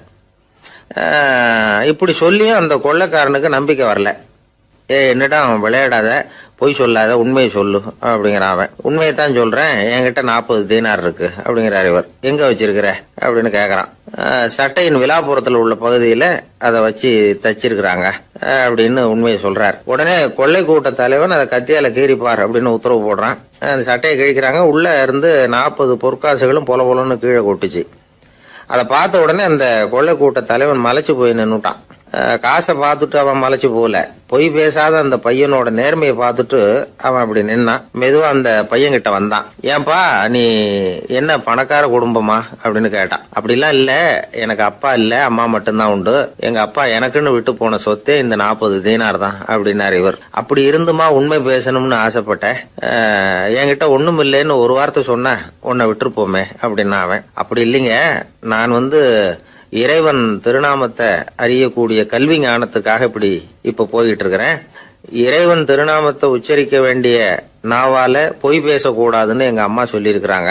அதனால நான் எப்பவுமே பொய் சொல்ல மாட்டேன் அப்படின்னு என்னுடைய தாய்க்கு வாக்கு கொடுத்திருக்கிறேன் அப்படின்னார் அவர். முஹைத்தீன் பெருமான் வார்த்தைகளை கேட்ட அந்த கொள்ளையர்கள் மனம் திருந்தி நல்லவங்களா ஆயிடுறாங்க. அந்த கொள்ளையர் தலைவன் பிற்காலத்துல ஒரு பெரிய மகான் ஆயிடுறார். பெரியவர்கள் வாழ்க்கையில நடக்கிற இது மாதிரி சம்பவங்கள் தான் நாம நல்ல விதமா வாழறதுக்கு துணையா இருக்கும். அந்த காலத்துல கொள்ளையர்களே பெரியவங்க செயலை பார்த்து மனம் திருந்தி இருக்கிறாங்க. இந்த காலத்துல யாரு இப்படி இருக்கிறா? இந்த காலத்துல மகான் ஒருத்தரை பார்த்தேன், எனக்கு வேண்டியப்பட்ட மகான். ஏங்க, நீங்களும் மகான் ஆகிறதுக்கு முன்னாடி கொள்ளை அடிச்சுட்டு இருந்தீங்களா அப்படின்னு கேட்டேன். அவர் மெதுவா கண்ணை திறந்து என்ன நிமிந்து பார்த்தார். அப்படி இல்லப்பா, நான் கொள்ளை அடிக்கிறதுக்காகத்தான் மகானாவே ஆகி இருக்கிறேன் அப்படின்னு சொல்லிவிட்டு மறுபடியும் கண்ணை மூடிட்டார். 21ஆம் வருஷம் செப்டம்பர் மாசம் 22ஆம் தேதி மதுரை மேலமாசி வீதியில உள்ள ஒரு வீடு. அங்க அன்னைக்கு நடந்த ஒரு அற்புத நிகழ்ச்சி பின்னாடி உலக மக்களை எல்லாம் ஆச்சரியப்பட வச்சுது. இந்திய வரலாற்றிலேயே அது ஒரு முக்கியமான நிகழ்ச்சி. உலக மக்கள் கவனமெல்லாம் காந்திஜியின் பக்கம் திரும்புறதுக்கு காரணமா இருந்த நிகழ்ச்சி அது. கதர் துணி பிரச்சாரத்துக்காக காந்திஜி மதுரைக்கு வந்திருந்தார். சென்னை துணி வணிகர் சங்கத்தின் துணைத் தலைவர் ஒருத்தர் இருந்தார், ராம்ஜி கல்யாண் சேட்ஜி. அவருடைய வீடு மதுரை மேலமாசி வீதியில் இருந்தது. அந்த வீட்டில் தான் காந்திஜி தங்கியிருந்தார். அப்போ வயலுக்கு போற உழவர்கள்லாம் சின்ன சின்ன துண்டை இடுப்புல கட்டிக்கிட்டு கலப்பையை தூக்கிக்கிட்டு தெருவில் நடந்து போறதை கவனிச்சார். ஏற்கனவே சேலத்துக்கு தெற்க பல பகுதிகளில் ஆண்களும் பெண்களும் அறகுறை ஆடைகளோட உழைச்சிக்கிட்டு இருக்கிறத கண்ணால கண்டிருக்கிறார் அவரு. இந்தியரின் சராசரி உடை இவ்வளவுதான் அப்படிங்கிறத புரிஞ்சுக்கிட்டார். மனசை என்னவோ பண்ணியிருக்குது. ராத்திரி பூரா அதை பத்தியே யோசனை. 22/9/21 வியாழக்கிழமை காலையில காந்திஜி எழுந்திருக்கிறார். அவர் கூட தங்கியிருந்தவங்களையெல்லாம் பார்த்து சொன்னார், இன்னையிலிருந்து அறையில முழு அகலத்துண்டு தான் கட்டுவேன். குளிர் அதிகமாக உள்ள காலங்களில் மட்டும் போர்வை ஒன்றும் உபயோகப்படுத்துவேன். மற்றபடி மேலங்கியோ குல்லாவோ எதுவும் போட்டுக்க மாட்டேன். தற்காலிகமாக இந்த ஏற்பாட்டை 1 மாசத்துக்கு ஏற்றுக்குவேன். அதுக்கு பிறகு உசிதம் போல எண்ணி பார்த்து முடிவு பண்ணுவேன் அப்படின்னார். அவருடைய குரல் உறுதியாக இருந்துதான். உடனே செயலில் இறங்கினார். தம்முடைய 10 முழ வேட்டி, மேலங்கி, உள் சட்டை, குல்லா எல்லாத்தையும் களைஞ்சார். வேட்டியிலிருந்து ஒரு 4 முழ துணியை எடுத்துக்கிட்டார். இதுக்கு உதவி செஞ்சவர் அன்னைக்கு விருதுநகரில் பிரபல தொண்டரா இருந்த பழனிக்குமார பிள்ளை.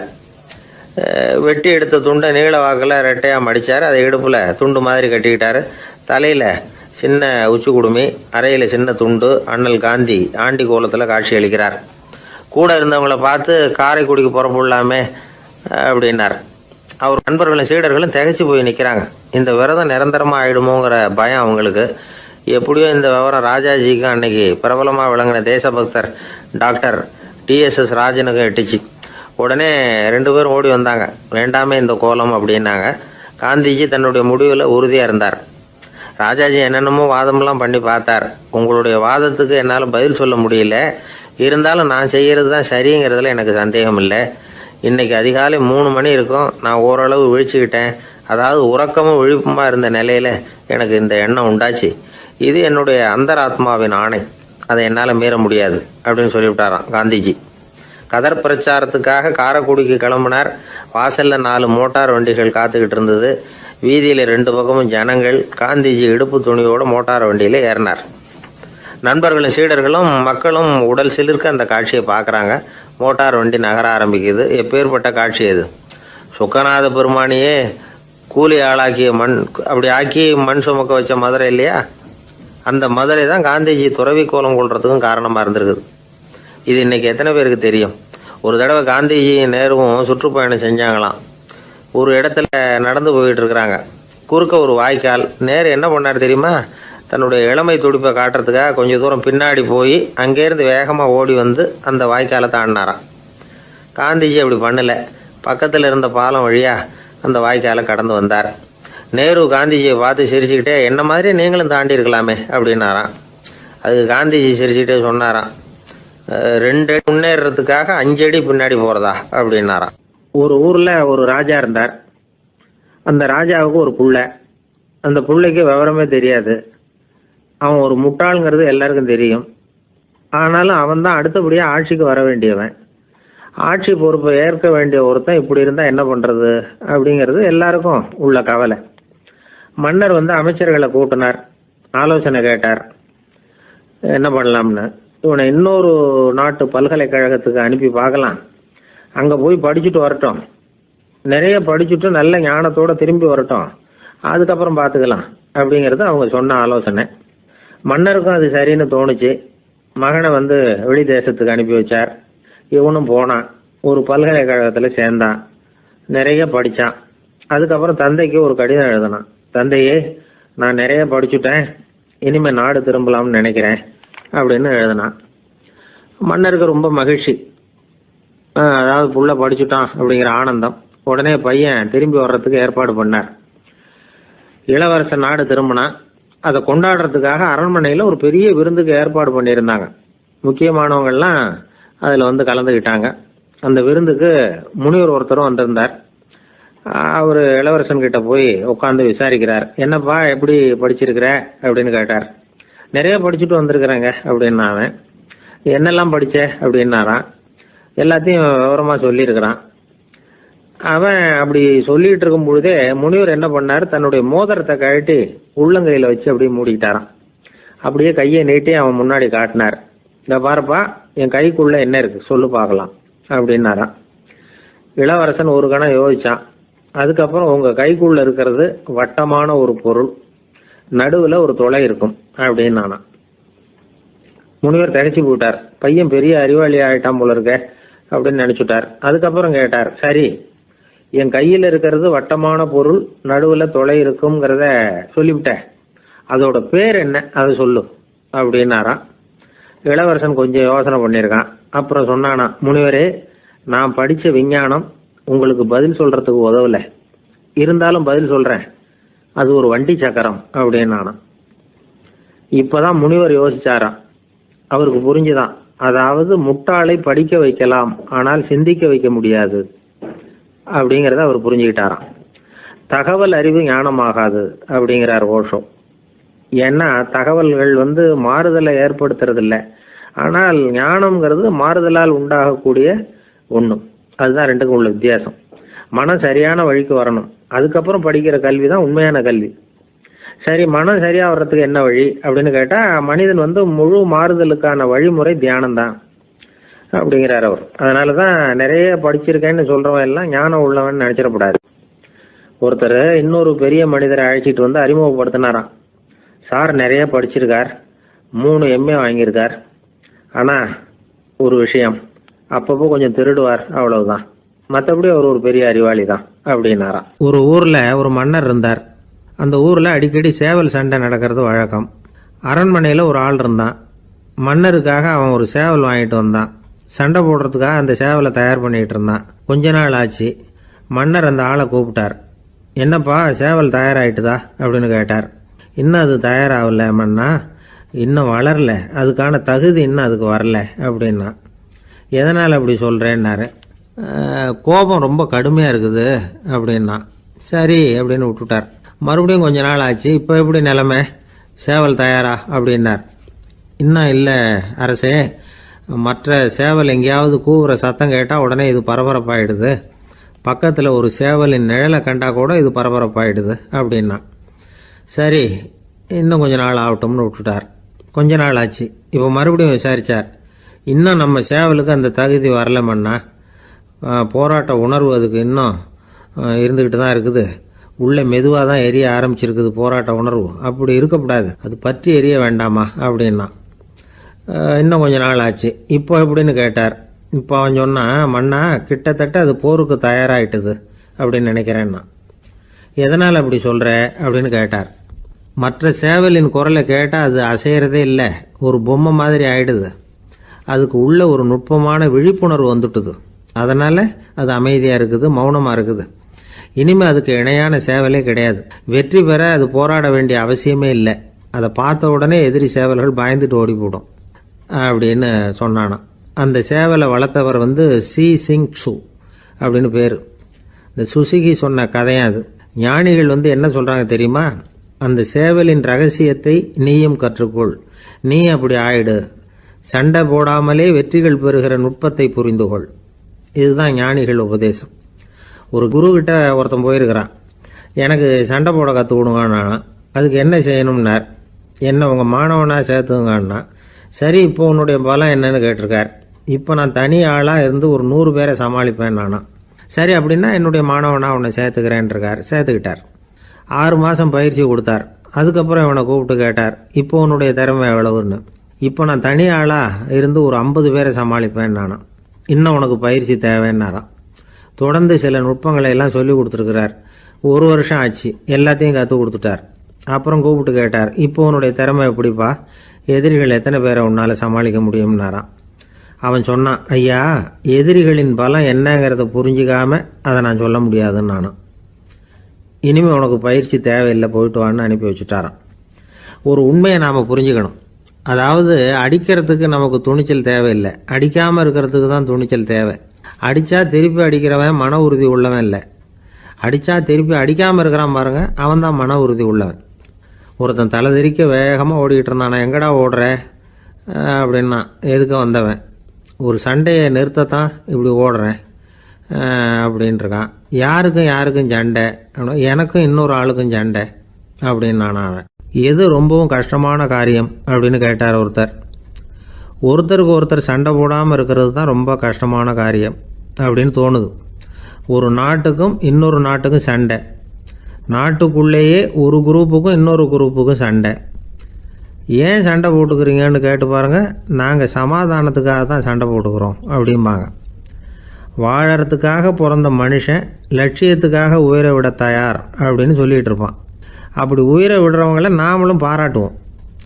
ஆனால் ஒன்றுமில்லாத விஷயங்களுக்கெல்லாம் சண்டை போடுறவங்களெல்லாம், அப்படிப்பட்டவங்களையும் சரி உயிரை விடுறவங்களையும் சரி என்னென்னு சொல்கிறது, யுத்தங்களாலேயும் சண்டைகளாலேயும் நாம் அடையிறது என்னங்கிறது ஒரு பக்கம் இருக்கட்டும், இழக்கிறது என்ன தெரியுமா, ஏராளமான உயிர்கள். ரத்தம் சிந்துறதுக்கு நான் தயார் அப்படின்னு மார்தட்டி சொல்லலாம். ஆனால் ரத்தம் சிந்தினா உயிர் காத்துக்கிட்டு இருக்க தயார் இல்லை. அதாவது உயிர் நமக்காக காத்துக்கிட்டு இருக்க தயார் இல்லை. இழக்கிற ரத்தத்தை ஈடுகட்டினா தான் உயிரை காப்பாற்ற முடியும். அதனால் இது சம்மந்தமாக ஆராய்ச்சி செய்கிற கட்டாயம் ஏற்பட்டு போச்சு. அதோட விளைவாக புதுசாக ஒன்றை கண்டுபிடிச்சிருக்கிறாங்க. அதுதான் செயற்கை இரத்த பொடி. இப்போ இந்த திடீர் சாம்பார் பொடி, திடீர் ரசப்பொடி, திடீர் காப்பி பொடி இப்படிலாம் சொல்கிறோம்ல, அது மாதிரி இது திடீர் இரத்த பொடி. இஸ்ரேல் ஒரு சின்ன நாடு, மக்கள் தொகை குறைச்சல், அதோட போர்கள் வேறு. அதனால் காயம்பட்டவங்களை காப்பாற்றியே தீர வேண்டிய கட்டாயம். காப்பாற்றணும்னா ரத்த இழப்பை தடுக்கணும். அப்படின்னா உடனடியாக புது ரத்தம் செலுத்தி ஆகணும். திடீர்னு ரத்தம் வேணும்னா எங்கே போகிறது? அதுவும் கிடைக்கிற ரத்தம் சேர்கிற குரூப்பாக இருக்கணும். ஒரு வேடிக்கை பார்த்தீங்களா, நான் வேறு குரூப்பு நீ வேறு குரூப்புன்னு இவன் சண்டை போடுறான். இதில் அடிபட்டவனுக்கு ரத்தம் கொடுக்க போனால் அதுலேயும் அது வேறு குரூப்பாக இருக்குது. அது ரத்தமும் வேறு வேறு குரூப்புன்னு சொல்லிகிட்டு இருக்குது. எந்த குரூப்பு ரத்தம் வேணும், அது உடனடியாக கிடைக்கலன்னா என்ன பண்ணுறது? இப்படிப்பட்ட கஷ்டம்லாம் நமக்கு வந்துடுது. இதுக்காக தான் விஞ்ஞானிகள் இந்த ரத்த பொடியை கண்டுபிடிச்சிருக்கிறாங்க. அதாவது ஒரு ஆள் அடிபட்டு போட்டான்னு வச்சுங்களேன், அவனுக்கு ரத்தம் கிடைக்கல, உடனே என்ன பண்ணலாம்? இந்த சுத்தப்படுத்தப்பட்ட தண்ணீரை கொஞ்சம் எடுத்துக்க வேண்டியது, அதில் இந்த ரத்த பொடியை கரைக்க வேண்டியது. இப்போ இந்த செயற்கை ரத்தம் வந்து தயாராகிட்டுது. இதை அந்த ஆள் உடம்புல ஏற்றி விட்டுற வேண்டியது.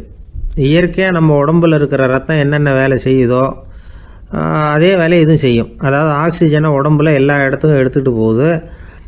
அந்த வேலையை இந்த செயற்கை ரத்தமும் செஞ்சுருது. ஆனால் ஒரு விஷயம், இந்த செயற்கை ரத்தம் ஒரு அவசரத்துக்கு தான் உபயோகப்படுத்தலாம், ஒரு முதல் உதவி மாதிரி.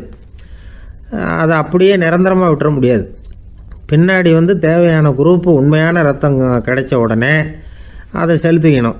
உண்மையான ரத்தத்தை 20லேருந்து 40 நாள் வரைக்கும் தான் பாதுகாக்க முடியும். அதுவும் குளிர்பதன பெட்டியில். அதுக்குள்ளே உபயோகப்படுத்தலைன்னா அது வீணாக போயிடும். இந்த ரத்த பொடி அப்படி இல்லை, எவ்வளோ நாள் வேணும்னாலும் அப்படியே வச்சுருக்கலாம், குளிர்பதன பெட்டியும் தேவையில்லை. ஆனால் ஒன்று, இது தண்ணியில் கலந்து செயற்கை ரத்தமாக ஆக்கிவிட்டா அதோட வலு 72 மணி நேரம் தான், அதாவது 3 நாள். அதுக்குள்ளே அந்த ஆசாமியை எங்கேயாவது ஆஸ்பத்திரிக்கு தூக்கிட்டு போய் உண்மையான ரத்தத்தை கொடுத்துடணும். சண்டையில் அடிபடுறவங்க, சாலை விபத்தில் அடிபடுறவங்க, இவங்களுக்கெல்லாம் அவசரத்துக்கு கை கொடுத்து உதவுறது இந்த செயற்கை ரத்த பொடி. அதுக்கப்புறம் நாம் கொடுக்குற ரத்தம் தான் அவங்கள காப்பாற்றணும். இன்றைக்கி வந்து ரத்தத்தை தானமாக கொடுக்க தயாராக இருக்கிற நல்ல உள்ளங்கள் ஏராளம். எவ்வளவு ஆக்சிடெண்ட்டு, ஆப்ரேஷன், இதில் சம்மந்தப்பட்டவங்களை வந்து காப்பாற்றுறது நாம் தானமாக கொடுக்குற ரத்தம் தானே. ஒரு ஆக்சிடெண்ட்டு, ஒரு ஸ்கூட்டர் ஒரு ஆள் மேலே மோதி விட்டுது, பார்த்து வரக்கூடாதா அப்படின்னா அந்த ஆள், நீ தான் பார்த்து நடக்கணும், ஏன்னா 20 வருஷமாக நான் அந்த ஸ்கூட்டரை ஓட்டிகிட்டு இருக்கிறேன் அப்படின்னானா இவன். இதுக்கு அவன் சொன்னானா, நீ தான் பார்த்து ஓட்டணும், ஏன்னா 40 வருஷமாக நான் இப்படி நடந்துக்கிட்டு இருக்கிறேன் அப்படின்னானா. ஒருத்தர் அவசரமாக போய்கிட்டு இருந்தார். எங்கே போய்கிட்டு இருக்கீங்க அப்படின்னு கேட்டார் ஒரு பெரியவர். கடைக்கு போகிறேன் சார், சாமான் வாங்கிறதுக்கு அப்படின்னார். அங்கே போகிறதுக்கு முன்னாடி தெரிஞ்சிக்க வேண்டியதெல்லாம் தெரிஞ்சுக்கிட்டீங்களா அப்படின்னு கேட்டார் பெரியவர். கடைக்கு போய் காசை கொடுத்து ஒரு பொருளை வாங்கிட்டு வரப்போகிறோம், இதில் தெரிஞ்சிக்க வேண்டியது என்ன இருக்குது அப்படின்னார் அலட்சியமாக. இப்போ அந்த பெரியவர் பேச ஆரம்பித்தார். இந்த உலகத்தில் எந்த ஒரு செயலில் இறங்குறப்பவும் நாம் நல்லா ஆலோசனை பண்ண வேண்டிய விஷயம் 5 அப்படின்னார். உதாரணமாக, ஒருத்தன் கடைக்கு போய் ஏதோ ஒரு பொருளை வாங்கிட்டு வர போகிறான்னு வச்சுக்கோங்களேன். அப்போ கூட அவன் வந்து 5 விஷயங்களை பற்றி தெரிஞ்சுக்க வேண்டியிருக்குது அப்படிங்கிறார் அவர். முதல்ல அந்த பொருள் எப்படிப்பட்டது அப்படிங்கிறத தெரிஞ்சுக்கணும். 2வதாக தன்னை பற்றியும் தெரிஞ்சுக்கணும். அப்போ தான் அந்த பொருள் தனக்கு தேவையா இல்லையா அப்படிங்கிறத புரிஞ்சுக்க முடியும். 3வதாக தெரிஞ்சுக்க வேண்டியது ஒன்று இருக்குது. அது என்னென்னா, அந்த பொருளை அடையறதுக்கு வழி என்ன அப்படிங்கிறது தெரிஞ்சுக்கணும். அதாவது எவ்வளவு பணம் கொடுத்தா அது கிடைக்கும், இது மாதிரியான விஷயங்கள். 4வதாக அந்த பொருளை அடையிறது மூலமாக நாம் அடையக்கூடிய பயன் என்ன அப்படிங்கிறதையும் உணரணும். 5வது, அந்த பொருளை அடையிறதுல இருக்கக்கூடிய தடை எது அப்படிங்கிறதையும் நாம் தெரிஞ்சுக்கணும். பெரியவர் பேசுறது ஏதோ தத்துவம் மாதிரி தெரியுது இல்லையா? தத்துவம்தான். அதாவது இப்படி உலகியல் வாழ்க்கையில் சின்ன சின்ன விஷயங்கள்லேயே நாம் 5 விஷயங்களை தெரிஞ்சுக்க வேண்டி இருக்குது. அது ரொம்ப அவசியமாக இருக்குது. பேரின்ப நிலைன்னு சொல்கிறாங்கல்ல, அது மாதிரி பெரிய சமாச்சாரங்கள்லேயும் இந்த 5 விஷயங்களை நாம் தெரிஞ்சுக்க வேண்டியிருக்குது. அதுக்கு பேர் என்னன்னா அர்த்த பஞ்சகம். வைணவ சமயத்தில் அர்த்த பஞ்சகம்ங்கிறது ரொம்ப பெரிய விஷயம். கடைக்கு போகிறது மாதிரி கடவுளை பார்க்க போகிறப்போ நாம் 5 விஷயங்களை தெரிஞ்சுக்கணுமா. முதல்ல பரம்பொருள் அப்படிங்கிறது என்ன, அதோட தன்மைகள் என்ன, இதை தெரிஞ்சுக்கணும். இதுக்கு பேர் என்னன்னா பரமாத்ம ஸ்வரூபம் அப்படின்னு பேர். 2வது, நாம் யார், நம்மோட தன்மை என்ன அப்படிங்கிறத தெரிஞ்சுக்கணும். நான் யாருன்னு எனக்கே தெரியலங்கிறப்போ இதை நான் சொல்கிறேன்னு இது என்னுடையதுன்னு சொல்கிறது தப்பு தானே. அப்புறம் 3வது விஷயம், பரம்பொருளை நாம் அடையிறதுக்கு வழி எது, இதை தெரிஞ்சுக்கணும். இது வந்து உபாய ஸ்வரூபம் அப்படின்னு பேர். 4வது விஷயம், நாம் அடைய வேண்டிய பயன்கள் என்ன அப்படிங்கிறத தெரிஞ்சுக்கிறது. இதுக்கு புருஷார்த்தம் அப்படின்னு பேர். 5வது, அந்த பயனை வந்து அடைய விடாமல் தடுக்கிற தடைகள் யாவை அப்படிங்கிறத தெரிஞ்சுக்கிறது. இது வந்து விரோதி ஸ்வரூபம். இதைத்தான் தடையியல் அப்படின்னு சொல்கிறாங்க. அதாவது பரமாத்மாவை பற்றிய அறிவு, ஜீவாத்மாவை பற்றிய அறிவு, உபாயம் பற்றிய அறிவு, புருஷார்த்தம் பற்றிய அறிவு இந்த 4 அறிவுக்கும் எதிரடையா, அதாவது அதையெல்லாம் தப்பாக புரிஞ்சுக்கிறதால உண்டாகக்கூடிய அறிவு விரோதி சொரூபம். என்ன இது தகவலில் ஏதாவது கதை சொல்லுவீங்கன்னு பார்த்தா ஏதோ தத்துவம் பேசிகிட்டு இருக்கிறீங்களே அப்படின்னு நினைக்கலாம். இதுவும் தெரிஞ்சுக்க வேண்டிய ஒரு பெரிய விஷயந்தான். காதில் போட்டு வச்சா எப்போவாவது உபயோகப்படும். என்னுடைய நண்பர் ஒருத்தர் ஒரு நாள் என்கிட்ட சொன்னார், சார் அடுத்த மாதம் தஞ்சாவூரில் ஒரு கல்யாணம், போகிறதா வேண்டாமா அப்படின்னு ஒரே குழப்பமாக இருக்குது அப்படின்னார். நான் உடனே இந்த அர்த்த பஞ்சக உபதேசம் பண்ண ஆரம்பித்தேன். அவர் எல்லாத்தையும் பொறுமையாக கேட்டுவிட்டு, சரி சார் நான் போகிறதுன்னு முடிவு பண்ணிவிட்டேன்னார். எப்படி இந்த முடிவுக்கு வந்தீங்க அப்படின்னு கேட்டேன். அவர் சொன்னார், சார் அந்த 2வது பாயிண்ட் ஒன்று சொன்னீங்களே, அதை புரிஞ்சுக்கிட்டதுக்கு அப்புறம்தான் இந்த முடிவுக்கு வந்தேன் அப்படின்னார். என்ன 2வது பாயிண்ட்டுன்னு? அதாவது தன்னை பற்றி புரிஞ்சுக்கணும் அப்படின்னு சொன்னீங்க. உடனே என்னை பற்றி புரிஞ்சுக்கிட்டேன், நான் யாருங்கிறது எனக்கு தெரிஞ்சுது, உடனே போகிறது தான் நல்லதுன்னு முடிவு பண்ணிவிட்டேன்னார். நீங்கள் யாருன்னு கேட்டேன். நான் தான் சார் அந்த கல்யாணத்தில் தாலி கட்ட வேண்டிய மாப்பிள்ளை அப்படின்னார். ஒரு புகழ்பெற்ற ஜப்பானிய சாமுராய் வீரன், வாள் வீசுறதுல ரொம்ப கெட்டிக்காரன். ஒரு கடுமையான போரில் கலந்து கொண்டுட்டு களைச்சி போய் திரும்பி வந்தான். படுக்கையில் விழுந்தான். பக்கத்தில் என்னமோ சத்தம் கேட்டுது. திரும்பி பார்த்தான். ஒரு எலி அவனை முறைச்சி பார்த்துக்கிட்டு இருந்தது. உடனே வாழை உருவனா வீசினான். தப்பிச்சிட்டு ஓடி போச்சு. எவ்வளோ முயற்சி பண்ணி பார்த்தா முடியல. கடைசியில் அந்த வாள் முறிஞ்சு போனது தான் மிச்சம். ஒரு பக்கம் அவனுக்கு இது அவமானமாக போயிட்டுது, இன்னொரு பக்கம் பயமாக போயிட்டுது. எவ்வளவோ போர்களில் எதிரிகளை பந்தாடினவன் அவன் ஒரு எலிகிட்ட தோற்று போய்டுறதா அவனால் சகிச்சிக்க முடியல. மனைவி கிட்ட சொன்னான் இப்படி நடந்துட்டுதுன்னு. அவன் சிரிச்சா, உங்களுக்கு புத்தியே இல்லை, எலியை போய் யாராவது வாளால் வெட்டுவாங்களா அப்படின்னு அந்த அம்மா சொன்னதும், நீ என்ன சொல்கிறேன்னா, ஒரு பூனையை கொண்டுட்டு வந்துட்டா போதும், அதுக்கப்புறம் ஏன் எலி வரப்போகுது அப்படின்னு அந்த அம்மா. உடனே ஒரு பூனை வந்து சேர்ந்தது. அது சாதாரண பூனை இல்லை, வீர சாகசங்கள்லாம் செஞ்சு பழக்கப்பட்ட பூனை. பெரிய இடத்துல வளர்ந்தது. அதை கொண்டுட்டு வந்துட்டாங்க. அந்த பூனை குறி பார்த்து எலி மேலே பாஞ்சுது. ஆனால் அந்த எலியை சுலபமாக தப்பிச்சு போட்டுது. அடுத்தபடியாகவும் பாயறதுக்கு முயற்சி பண்ணிச்சு அந்த பூனை. ஆனால் அந்த எலியோ ரொம்ப தந்திரமாக திடீர்னு அந்த பூனையின் முகத்துக்கு நேராக பாஞ்சுது. அவ்வளவுதான். அந்த பூனை பயந்து போய் ஒரே தாவா தாவி ஜன்னல் வழியாக வெளியில் ஓடிப்போச்சு. அந்த வீரனுக்கு இது ஒரு பெரிய அதிர்ச்சியாக இருந்தது. அடுத்தபடியாக யோசனை பண்ணான்.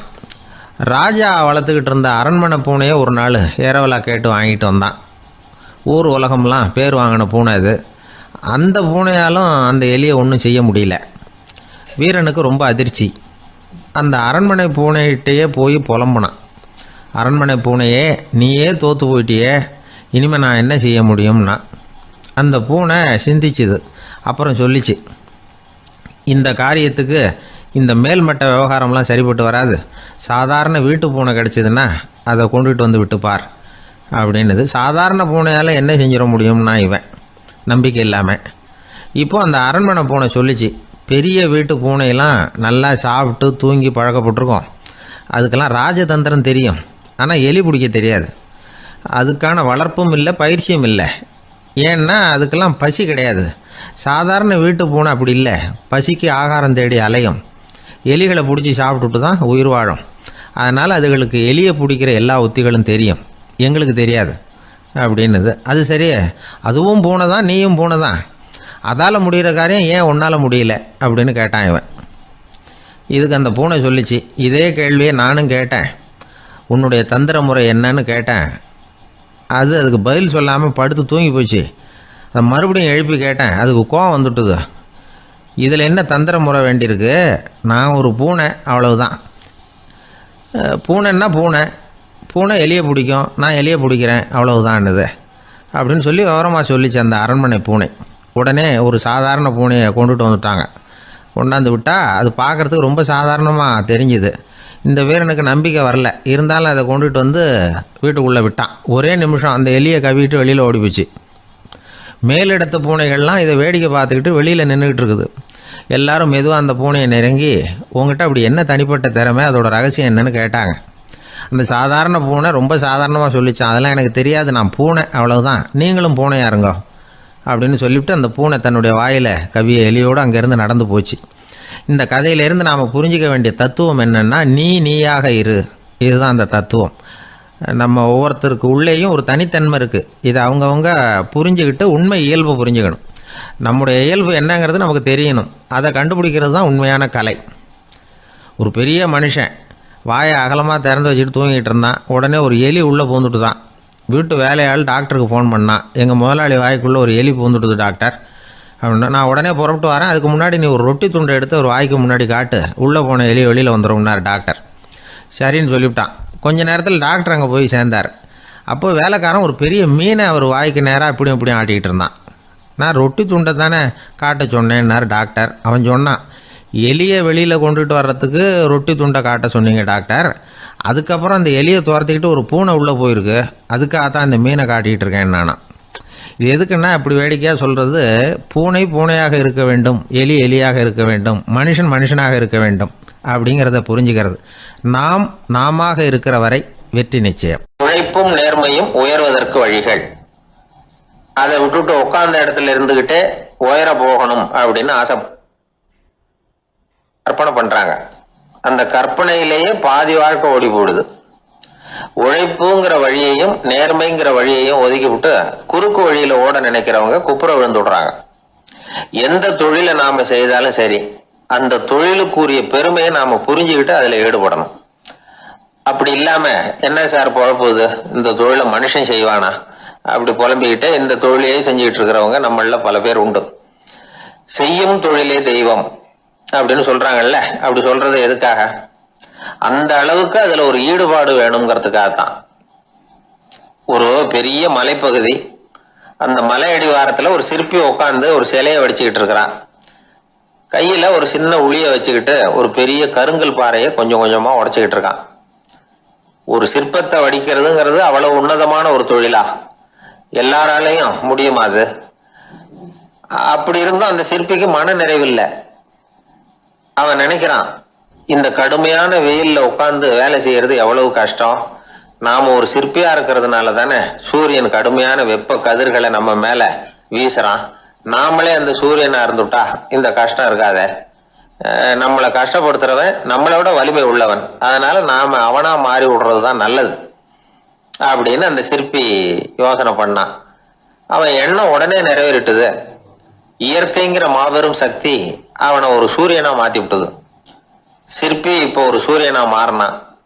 இனிமே இந்த உலகத்துல நம்மளோட வலிமை உள்ளவன் வேற யாரும் கிடையாது அப்படின்னு நினைக்க ஆரம்பிச்சுட்டான். அவனுக்கு மகிழ்ச்சியா இருந்தது. அந்த மகிழ்ச்சி அதிக நேரம் நீடிக்கல. ஏன்னா கொஞ்ச நேரத்துல ஆகாயத்துல கரிய மழை மேகங்கள் அப்படியே சூழ்ந்து வந்தது. சூழ்ந்து வந்த மேகங்கள் சூரியனை மறைக்க ஆரம்பிச்சது. இப்போ சூரியனா இருந்த அந்த சிற்பி நினைச்சு பாக்குறான், என்ன இது, என்னையே இந்த மேகம் மூடி மறைக்குதுன்னா அது என்னை விட பெரிய ஆளாதான் இருக்கணும். அதனால இனிமே நாம சூரியனா இருக்கக்கூடாது, நாம மேகமா தான் இருக்கணும், அதுதான் கௌரவம் அப்படின்னு நினைக்க ஆரம்பிச்சிட்டான். இப்பவும் பாருங்க, இயற்கை அவனுடைய ஆசையை நிறைவேற்றி வச்சது. சூரியனா இருந்த சிற்பி மேகமா மாறினான். வான வீதியில அப்படியே உல்லாசமா வர ஆரம்பிச்சான். அந்த உல்லாசமும் அதிக நேரம் நீடிக்கல. எதிரில் பார்த்தா பிரம்மாண்டமான மலைகள் வழியை அடைச்சிட்டு நிக்குது. வேகமா வந்த மேகம் மலையில மோதிக்கிட்டுது. அந்த மலையை தாண்டி அப்பால செல்ல முடியல. இப்போ அந்த மேகம் நினைக்குது, நாம எந்த தடையும் இல்லாம அந்த இடத்துல மிதந்து வர்றோம், நம்மையே போக விடாம தடுக்குதுன்னா அந்த மலைக்கு எப்பேற்பட்ட வலிமை இருக்கணும். இனிமேல நாம மேகமா இருந்து பிரயோஜனம் இல்லை, இருந்தா மலையா இருக்கணும், அதுதான் பெருமை அப்படின்னு நினைக்க ஆரம்பிச்சான். இப்பவும் பாருங்க, இயற்கை அவனுடைய ஆசையை நிறைவேற்றி வச்சது. மேகமா இருந்த சிற்பி மலையா மாறினான். பெரிய மலை பூமிக்கும் வானத்துக்குமா நின்றுகிட்டு இருக்கு. இனிமே நமக்கு எந்த கவலை இல்லை அப்படின்னு நினைச்சது அந்த மலை. இப்படி நினைச்சுக்கிட்டு இருந்த வேளையில அந்த மலையோட காலடியில அடிவாரத்துல ஏதோ சத்தம் கேட்டுது. என்ன சத்தம் இது அப்படின்னு சொல்லி அந்த மலை மெதுவா குனிஞ்சு பார்த்துதான். பார்த்தா அங்க ஒரு மனுஷன் தன்னுடைய கையில உளிய வச்சுக்கிட்டு மலையை கொத்திக்கிட்டு இருக்கிறான். ஏதோ ஒரு சிற்பத்தை வடிக்கிறதுக்காக அவன் முயற்சி பண்ணிட்டு இருக்கிறான். இப்போ அந்த மலை நினைச்சுதான், மலையே ஒருத்தன் உடைக்கிறான்னா அவன் எப்பேற்பட்ட வலிமை உள்ளவனா இருக்கணும். இனிமேலும் மலையா இருந்து பிரயோஜனம் இல்ல, மனுஷனா மாறணும், அதுதான் சரி அப்படின்னு நினைச்சுதான். அந்த வினாடியே அந்த மலை ஒரு மனுஷனா மாறிச்சு. அவன் கையில ஒரு உளி, பழையபடியே ஒரு கருங்கல் பாறையை கொத்த ஆரம்பிச்சான். அந்த ஆள் பழைய நிலைமைக்கு வந்துட்டான். இந்த கதையிலிருந்து நாம தெரிஞ்சுக்க வேண்டியது என்னன்னா, தன்னுடைய உண்மையான பலம் என்னங்கிறது தெரியாமலே தாவி தாவி தடுமாறிக்கிட்டு இருக்கிறான் மனுஷன் அப்படிங்கிறது தான். இனிமேலாவது அதை புரிஞ்சுக்கணும், புரிஞ்சுக்கிட்டு புறப்படணும் வாழ்க்கையில வெற்றி பெறறதுக்கு. ஒரு குடும்ப தலைவருக்கு விபரீதமா ஒரு ஆசை வந்துதான். அதாவது ஒரு நாள் பூராவும் புடவை கட்டிக்கிட்டு மனைவி செய்கிற வீட்டு வேலைகள், சமையல் வேலைகள் எல்லாத்தையும் தானே செய்யணும், மனைவிக்கு ஆண் வேஷம் போட்டு ஆபீஸுக்கு அனுப்பி வச்சுடணும் அப்படின்னு ஆசைப்பட்டான். இதுதான் அந்த ஆசை. அதே மாதிரி செஞ்சான். பெண் வேஷத்துல சமையல் பண்ணிட்டு இருந்தான். இருட்டி விட்டுது. இந்த சமயத்துல வாசல் கதவு தட்டப்படுற சத்தம் கேட்டுது. ஓடி போய் திறந்தான். பக்கத்து வீட்டு அம்மா கிடுகிடுன்னு உள்ள வந்துட்டாங்க, காப்பி பொடியோ ஏதோ வாங்கறதுக்கு. இவன் பயந்து போய், கமலாம்மா, நான் சுசீலா இல்ல, சுசீலாவோட புருஷன், பெண் வேஷத்துல இருக்கிறேன், சும்மா ஒரு சேஞ்சுக்காக அப்படின்னா. உடனே அந்த அம்மா கிட்ட வந்து, பயப்படாத, நானும் கமலா இல்ல, கமலாவோட புருஷன், இதுவும் சும்மா ஒரு சேஞ்சுக்காகத்தான் அப்படின்னானா. இப்படி வாழ்க்கைய விபரீதமா நினைச்சுக்கிட்டு வேற வேற கற்பனைகள்ல வீணாக்கிக்கிட்டு இருக்கிறவங்க தான் ரொம்ப அதிகம். நாம அதுவா மாறணும்னு நினைக்கிறது தப்பு, நாம இருக்கணும் அப்படின்னு நினைக்கிறது தான் உண்மை, அதுதான் சரி. அந்த சிற்பி என்னென்னோ கற்பனை பண்ணி கடைசியில மறுபடியும் சிற்பியாகவே வந்து சேர்ந்தான் பாருங்க. அதனால நம்முடைய உண்மையான பலம் என்ன அப்படிங்கறத தெரிஞ்சுக்கிட்டு நடந்துகிட்டோம்னா வாழ்க்கையில எப்பொழுதும் வெற்றி நிச்சயம். அன்பா இருக்கணும்னு அநேக பெரியவங்க சொல்லி இருக்கிறாங்க. நாமளும் அதை கேட்டுட்டு அன்பு காட்டுறதுக்கு தயாரா தான் இருக்கிறோம். அதை வாங்கறதுக்கு தான் ஆளை காணும். இருந்தாலும் அன்புல எத்தனையோ வகை உண்டு. அதை சரியா புரிஞ்சுக்கிட்டு அதுக்கப்புறம் அன்பு காட்ட ஆரம்பிக்கணும். வகையை புரிஞ்சுக்காம அன்பு காட்டினா வம்புல மாட்டிக்க வேண்டியதுதான். அன்புன்னா சாதாரணமா நினைச்சு விடாதீங்க. அதுல எவ்வளவு விதம் தெரியுமா? இரக்கம், கருணை, காருண்யம், பந்துத்துவம், பட்சம், பாசம், நேசம், விசுவாசம், அபிமானம், காதல், பக்தி, இப்படி பல விதமா அதை பத்தி சொல்லி வச்சிருக்கிறாங்க பெரியவங்க. இந்த வார்த்தைகள்லாம் நாம கேள்விப்பட்டதுதான். இருந்தாலும் அதுகளுக்குள்ள என்ன வித்தியாசம்னு கேட்டா சரியா சொல்ல தெரியாது. அதனால இந்த வார்த்தைகளுக்கெல்லாம் பெரியவங்க என்ன விளக்கம் சொல்றாங்கன்னு இப்போ பார்க்கலாம். எளியவர்கள் மேல செலுத்துற அன்பு இருக்கு பாருங்க, அதுக்கு இரக்கம்னு பேரு. அறிவு பலம், சரீர பலம், இது ரெண்டும் இல்லாதவங்க மேல, அதாவது வலிமையற்றவர்கள் மேல செலுத்துற அன்பு இருக்கு பாருங்க, அதுதான் கருணை. எறும்புல இருந்து யானை வரைக்கும் சகல ஜீவராசிகள் மேலேயும் காட்டுற அன்புக்கு காருண்யம்னு பேரு, ஜீவகாருண்யம். சிவி சக்கரவர்த்தி காட்டின அன்பு இந்த ரகம். உறவினர்கள், சொந்தக்காரங்க, அவங்க வசதியா இருந்தாலும் வறுமையில இருந்தாலும் வித்தியாசம் இல்லாம காட்டுற அன்பு இருக்கு பாருங்க, அதுக்கு பேரு பந்துத்துவம். ஒரு எஜமானன் வேலையாள்கிட்ட காட்டுற அன்பு இருக்கு பாருங்க, அதுக்கு பேரு தான் பட்சம். அவனும் தன்னை மாதிரி மனுஷன்தாங்கிற நினைப்பு வேணும். ஒரு தாய் தன்னுடைய குழந்தை மேல, ஒரு குழந்தை தன்னுடைய தாய் மேல செலுத்துற அன்புக்கு பாசம்னு பேரு. ஈருடல் ஓர் உயிர்னு நினைக்கிறது இது. ராமரும் கௌசலையும் இதுக்கு உதாரணம். தம்மை ஒத்த நண்பர்கள் கிட்ட செலுத்துற அன்புக்கு நேசம்னு பேரு. வயசு, செல்வம், அந்தஸ்து, இந்த வித்தியாசமெல்லாம் பார்க்காம அவங்க சுக துக்கத்துல சமபங்கு எடுத்துக்கிறது இது. கிருஷ்ணன் குசேலர்கிட்ட காட்டினது இந்த ரகம். வேலை செய்யறவன் முதலாளி கிட்ட காட்டுற அன்புக்கு விசுவாசம்னு பேரு. தேசத்து மேலையும் தாய்மொழி பேர்லையும் செலுத்துற அன்புக்கு அபிமானம்னு பேரு. தேசாபிமானம்னு சொல்றமே இதுதான். ஒரு கணவன் மனைவி பேர்ல காட்டுற அன்புக்கு காதல்னு பேரு. கடவுள் பேர்ல செலுத்துற அன்புக்கு பக்தின்னு பேரு. இப்படி அன்புல பல ரகம் இருக்கிறப்போ அதுல உள்ள வித்தியாசம் தெரியாம இடம் மாத்தி அன்பு காட்டினா இடைஞ்சல் தான். சரி, இந்த அன்பை பத்தி விஞ்ஞானம் என்ன சொல்லுது தெரியுமா? இதயத்தை பாதுகாக்கிறதுக்கு முக்கியமா தேவைப்படுற ஒண்ணு இந்த அன்பு தான்னு சொல்லுது. நெதர்லாந்து விஞ்ஞானிகள் இதை ஆராய்ச்சி பண்ணியே கண்டுபிடிச்சிருக்கிறாங்க. கொஞ்சம் முயல் குட்டிகளை 2 பிரிவா பிரிச்சாங்க. 2 குரூப்புக்கும் கொழுப்பு அதிகமா உள்ள ஆகாரத்தையே கொடுத்துட்டு வந்தாங்க. ஆனா ஒரு குரூப்புக்கு வெறுமன ஆகாரத்தை கொடுத்ததோட சரி, இன்னொரு குரூப் முயல்களுக்கு ஆகாரம் கொடுத்ததோட நிறுத்திக்கல. அதுக்கு முன்னாடி கூண்டுகளை திறந்து விட்டு முயல்களை கொஞ்ச நேரம் எடுத்து கொஞ்சி விட்டு அதுக்கப்புறமா ஆகாரம் கொடுத்தாராம் ஆராய்ச்சியாளர். இந்த குரூப்புக்கு இதய பாதிப்பு 60% குறைச்சலா இருந்துதான். சில நோயாளிகளுக்கு ஹார்ட் அட்டாக் வந்தாலும் அதை தாங்கிக்கிட்டு குணமாகிற சக்தி அதிகமா இருக்குது. இது எப்படின்னு ஆராய்ச்சி பண்ணி பார்த்துருக்குறாங்க. அவங்கெல்லாம் மனைவி தன் பேர்ல ரொம்ப அன்பா இருக்கிறதாக நினைக்கிறவங்களா இருக்கிறாங்களாம். இதய நோயாளிகள் பல பேரை சந்திச்சு இதய நோய் ஏற்பட என்ன காரணம்னு கேட்டிருக்கிறாங்க. அவங்க சொன்ன காரணம்லாம் சாப்பாடு சம்பந்தமா இல்லையா, மனைவி அன்பா இல்ல, இப்படிப்பட்ட காரணத்தை தான் சொல்றாங்களாம். அதனால இதயத்தை பாதுகாக்கணும்னு நினைக்கிறவங்க அடுத்தவங்க அன்பா இருக்கிறது மாதிரி பார்த்துக்குங்க, அதுதான் முக்கியம். ஒருத்தர் முகம் பூரா பிளாஸ்டரி போட்டுக்கிட்டு வந்தார். ரொம்ப கோபமா. என்னங்க ஆச்சுன்னு விசாரிச்சேன். எல்லாம் உங்களால தான் சார்னார். விவரமா சொல்லுங்களேன் என்ன. உங்க தகவலை கேட்டுட்டு ஒரு பூனைக்குட்டியை கையில எடுத்தேன், அன்பா அதை தடவி கொடுக்கறதுக்காக. ஆனா அது முந்திக்கிட்டது. அது என் முகத்தை தடவி கொடுத்துட்டுது. முகம் பூரா நகை கீறல்.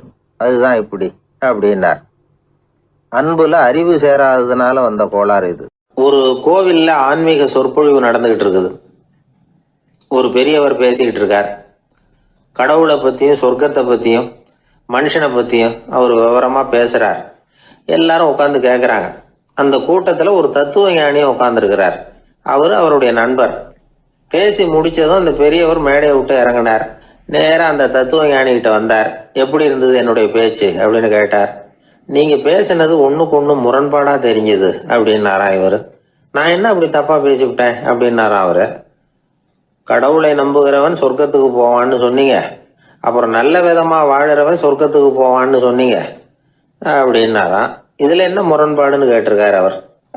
இதுலதான் முரண்பாடு தெரியுது எனக்கு. அதாவது இங்க ஒருத்தன் எல்லா தப்பும் பண்ணிட்டு இருக்கிறான், அவன் கடவுளை நம்பினான்னா அவன் சொர்க்கத்துக்கு போவானா? இது என்னுடைய முதல் கேள்வி. இல்லைன்னா ஒருத்தன் எந்த தப்பும் பண்ணல, ரொம்ப ஒழுங்கா வாழ்ந்துகிட்டு இருக்கிறான், ஆனா அவன் கடவுளை நம்பல, அவன் என்ன நரகத்துக்கு தான் போவானா? கடவுள் நம்பிக்கை உள்ள ஒரு திருடன் என்ன ஆவான், எங்க போவான்? கடவுள் நம்பிக்கையே இல்லாத ஒரு நல்லவன் என்ன ஆவான், எங்க போவான்? ஒருத்தன் இங்க கடவுள் நம்பிக்கையோட வாழறது முக்கியமா அல்லது நல்லவனா வாழறது முக்கியமா? இதுதான் இவர் கேட்ட கேள்வி. இதை கேட்டதும் அந்த பெரியவர் குழம்பி போட்டார். அவர் சொன்னது நியாயம் தானே. கடவுளை நம்புறவன் தான் சொர்க்கத்துக்கு போவான்னா பேசாம கடவுளை நம்பிக்கிட்டு இந்த உலகத்துல எல்லா தப்பும் பண்ணிக்கிட்டு இருக்கலாமே. பேச்சாளர் குழப்பத்தோட வீட்டுக்கு போனார். படுத்து தூங்கினாரு. ஒரு கனவு வந்தது. கனவுல அவர் ஒரு ரயில்ல வேகமா போயிட்டு இருக்கிறார். எதிரில் உட்காந்துருக்கிறவரை பார்த்து நாம இப்ப எங்க போறோம்னு கேட்டார். சொர்க்கத்துக்கு போயிட்டு இருக்கிறோம் அப்படின்னாங்களாம். ரயில் போய் நின்னுது. இவர் இறங்கினார். இங்க கௌதம புத்தர் இருப்பார், சாக்ரட்டிஸ் இருப்பார், அவங்கள பார்க்கறதுக்கு ஒரு நல்ல வாய்ப்பு அப்படின்னு நினைச்சுக்கிட்டே அங்கேயும் இங்கேயும் பார்த்தார். அங்க யாருமே இல்லை. ஒரே பாலைவனம் மாதிரி இருக்குது. பச்சை இல்லை, பசுமை இல்லை, பூக்கள் இல்லை, மரம்லாம் மொட்டையா நிற்குது. எலும்பும் தோலுமா சில முனிவர்கள் அங்கேயும் எங்கேயுமா உட்காந்துருக்குறாங்க. இவர் அவங்க கிட்ட போய் இந்த புத்தர், சாக்ரட்டிஸ் இவங்கெல்லாம் எங்க இருக்கிறாங்கன்னு கேட்டாராம். அப்படி யாரும் இங்க இல்லையே, அவங்கெல்லாம் யாரு அப்படின்னு திருப்பி கேட்டிருக்கிறாங்க. இவருக்கு அதிர்ச்சியா போச்சு. அப்படின்னா அவங்க எங்க போயிருப்பாங்க? உடனே ரயில் நிலையத்துக்கு ஓடி வந்தார். அப்போதான் நரகத்துக்கு ஒரு ரயில் புறப்பட்டுக்கிட்டு இருந்தது அங்கிருந்து. அதுல ஏறி உட்கார்ந்தார். ரயில் வேகமா போச்சு. நரகம் நெருங்க நெருங்க காற்று குளிர்ச்சியா வீச ஆரம்பிச்சுதான். வெளியில பசுமையா இருந்துதான். அழகான மலர்கள், அழகான நீர்நிலைகள், நந்தவனங்கள், ரொம்ப அருமையா இருக்குது. ரொம்ப அங்க இருந்தவங்க எல்லாம் ரொம்ப மகிழ்ச்சியா உல்லாசமா வேற இருந்திருக்கிறாங்க. எங்க பார்த்தாலும் ஆடல் பாடல் உற்சாகம். இவர் ரயிலை விட்டு இறங்கினார். அவருக்கு சந்தேகம், இதுவா நரகம் அப்படின்னு விசாரிச்சிருக்கார். ஆமா, இதுதான் நரகம்னாங்களாம். எனக்கு ஒரு சந்தேகம் இருக்காரு. என்னன்னு கேட்டிருக்காங்க. கௌதம புத்தரும் சாக்ரட்டிஸும் லாவோஸும் இவங்க மாதிரி இன்னும் பல பேரும் கடவுள் நம்பிக்கை இல்லாதவங்க, அவங்கெல்லாம் இங்க இருக்கிறாங்களா அப்படிங்கிறது தான் என்னுடைய சந்தேகம் அப்படின்னாரா. இப்ப அவங்க சொல்லியிருக்கிறாங்க, இப்ப நீங்க பாக்குறீங்களே பசுமையும் பச்சை பயிர்களும் ஆடல் பாடல்களும் அழகிய மலர்களும், இது எல்லாமே கௌதம புத்தரும் சாக்ரட்டிஸும் அது மாதிரி மகான்களும் இங்க வர ஆரம்பிச்ச பிறகுதான் உண்டாக ஆரம்பிச்சது. இந்த பிரதேசத்தை அவங்க அப்படியே மாத்திவிட்டாங்க. இப்போலாம் இங்க இருக்கிறவங்க யாரும் சொர்க்கத்துக்கு போறதுக்கே ஆசைப்படுறது இல்லை அப்படின்னாங்களாம். இந்த அதிர்ச்சியிலேயே அந்த பெரியவர் கனவு கலைஞ்சி முடிச்சுக்கிட்டார். இதுல இருக்கிற கருத்து என்னன்னா, நல்லவர்கள் எங்க இருக்கிறாங்களோ அந்த இடத்துக்கு பேர் தான் சொர்க்கம். சொர்க்கம் நரகம்ங்கிறதெல்லாம் ஆன்மீக பண்புகள், அவ்வளவுதான். ஒரு ஊர்ல ரெண்டு இணைபிரியாத நண்பர்கள். ஒருத்தன் கேட்டான், இப்ப கடவுள் நம்ம முன்னாடி உங்க ரெண்டு பேர்ல யாராவது ஒருத்தர் மட்டும் என்னோட சொர்க்கத்துக்கு வரலாம் அப்படின்னு கூப்பிட்டா நீ என்ன சொல்லுவேன்னு கேட்டானா. இவன் ரொம்ப பெருந்தன்மையா உன்னையே அழைச்சிட்டு போக சொல்லிடுவேன் அப்படின்னு இருக்கான். அப்படின்னா உனக்கு சொர்க்கம் வேணாமான்னு கேட்டிருக்கான் அவன்.